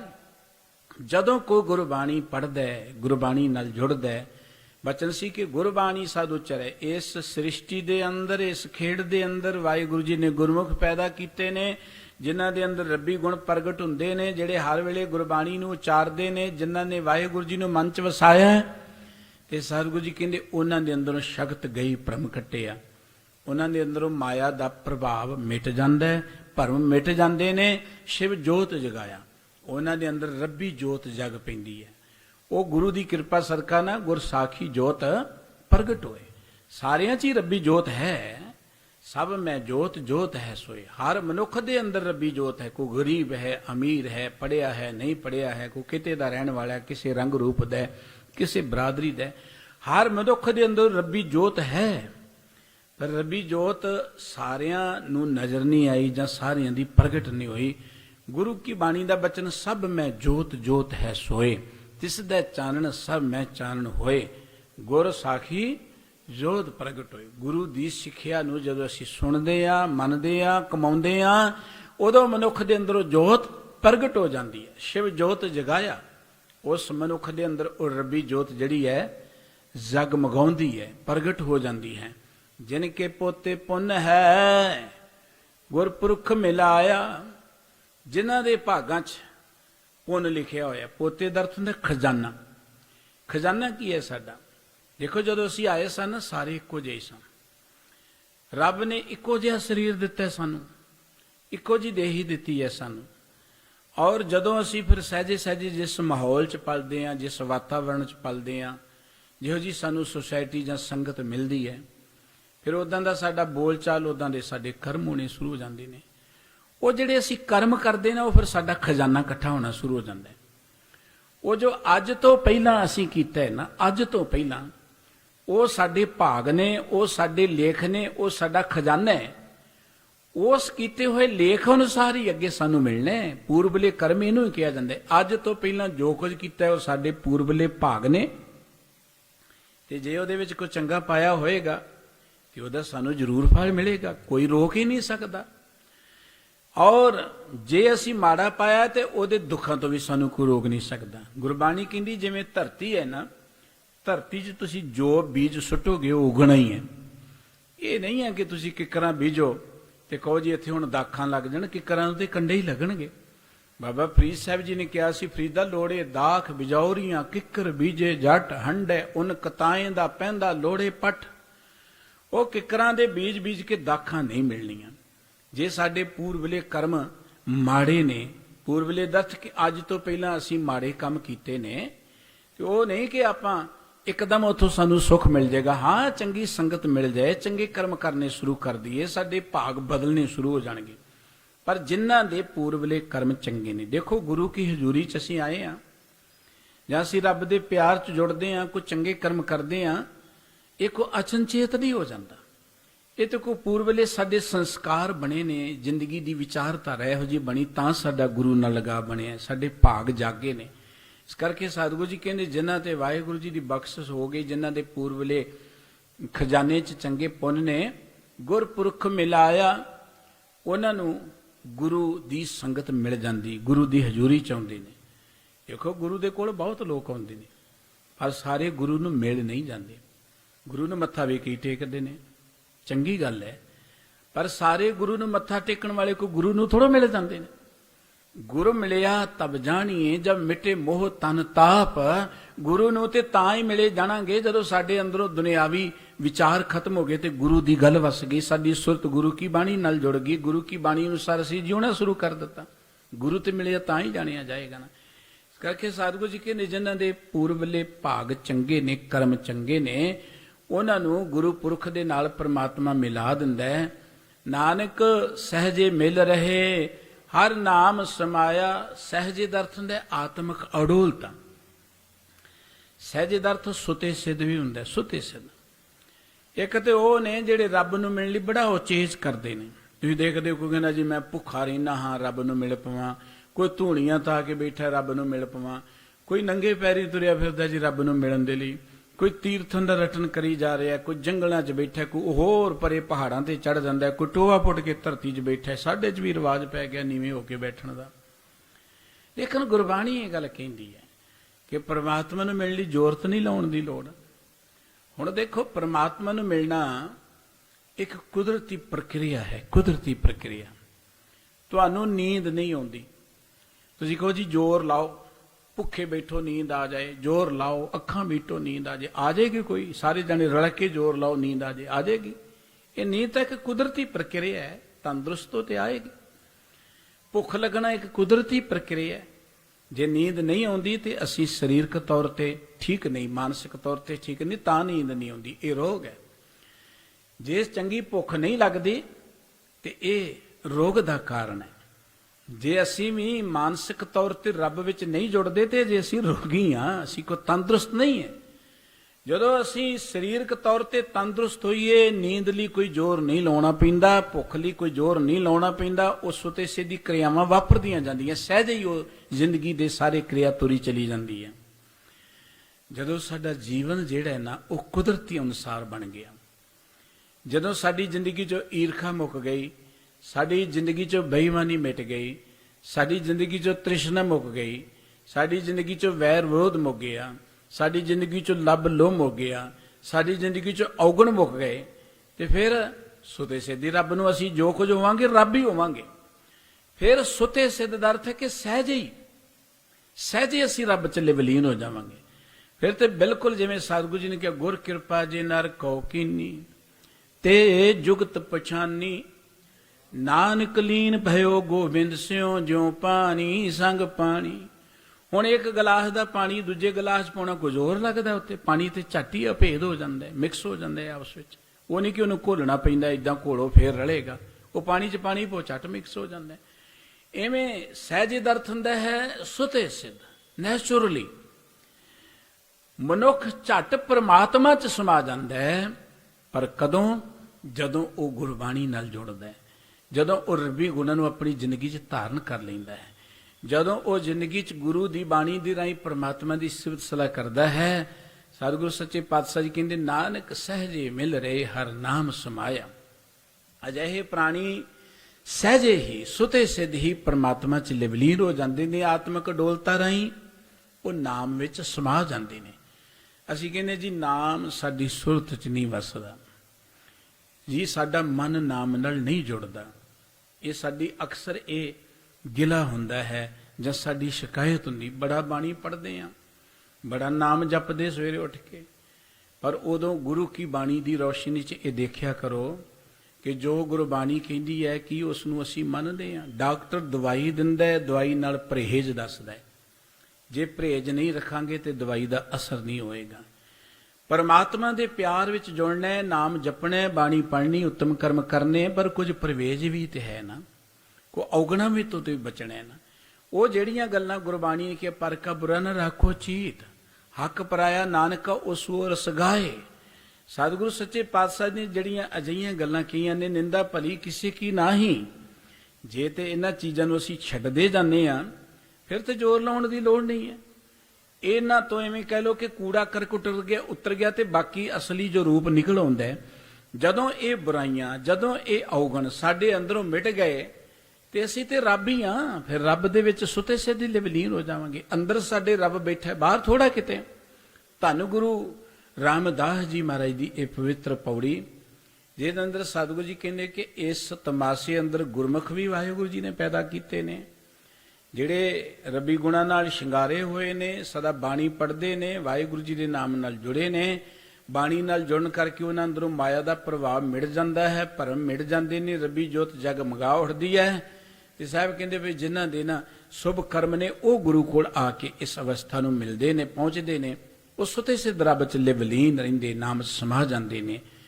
ਗੁਰੂ ਅੰਗਦ ਦੇਵ ਜੀ ਨੇ ਵੀ ਇਹੀ ਗੱਲ ਕਹੀ ਸੀ, ਆਪ ਹੀ ਰੱਬ ਨੇ ਸ੍ਰਿਸ਼ਟੀ ਬਣਾਈ ਹੈ, ਇਹ ਵਖਰੇਵੇਂ ਵੀ ਰੱਬ ਨੇ ਆਪ ਰੱਖੇ ਨੇ, ਔਰ ਅਸੀਂ ਆਏ ਵੀ ਨੰਗੇ, ਜਾਣਾ ਵੀ ਨੰਗੇ ਹੈ।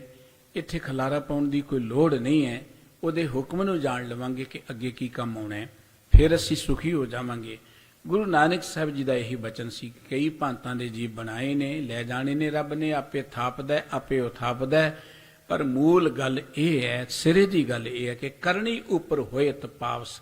ਇਹ ਸਾਡੀ ਸਾਰੀ ਗੱਲ ਦਾ ਨਿਰਣਾ ਜਿਹੜਾ ਸਾਡੇ ਕਰਮਾਂ ਉੱਪਰ ਹੋਣਾ, ਸਾਡੀ ਕਰਨੀ ਉੱਪਰ ਹੋਣਾ। ਸਤਿਗੁਰੂ ਸੱਚੇ ਪਾਤਸ਼ਾਹ ਜੀ ਮਿਹਰ ਕਰਨ, ਗੁਰੂ ਕੇ ਇਹ ਪਾਵਨ ਪਵਿੱਤਰ ਬਚਨ ਸਾਡੇ ਹਿਰਦੇ ਚ ਵਸਣ ਜੀ। ਇੰਨੀਆਂ ਹੀ ਬੇਨਤੀਆਂ ਪ੍ਰਵਾਨ ਕਰਨੀਆਂ, ਭੁੱਲਾਂ ਚੁੱਕਾਂ ਦੀ ਖਿਮਾ ਬਖਸ਼ ਦੇਣੀ। ਸਤਿਗੁਰੂ ਸੱਚੇ ਪਾਤਸ਼ਾਹ ਜੀ ਸਮੂਹ ਸੰਗਤਾਂ ਨੂੰ ਆਪਣੇ ਦਰੋਂ ਕਰੋ ਨਾਮ ਬਾਣੀ ਦਾ ਪਿਆਰ ਬਖਸ਼ ਕੇ ਕਰਤਾਰਥ ਕਰਨ ਜੀਓ। ਘਰਾਂ ਵਿੱਚ ਸੁਖ ਸ਼ਾਂਤੀ ਦੀ ਚੜ੍ਹਦੀ ਕਲਾ ਦੀ ਦਾਤ ਬਖਸ਼ਣ। ਪਿਆਰ ਸਹਿਤ ਬੁਲਾਓ। ਵਾਹਿਗੁਰੂ ਜੀ ਕਾ ਖਾਲਸਾ, ਵਾਹਿਗੁਰੂ ਜੀ ਕੀ ਫਤਿਹ।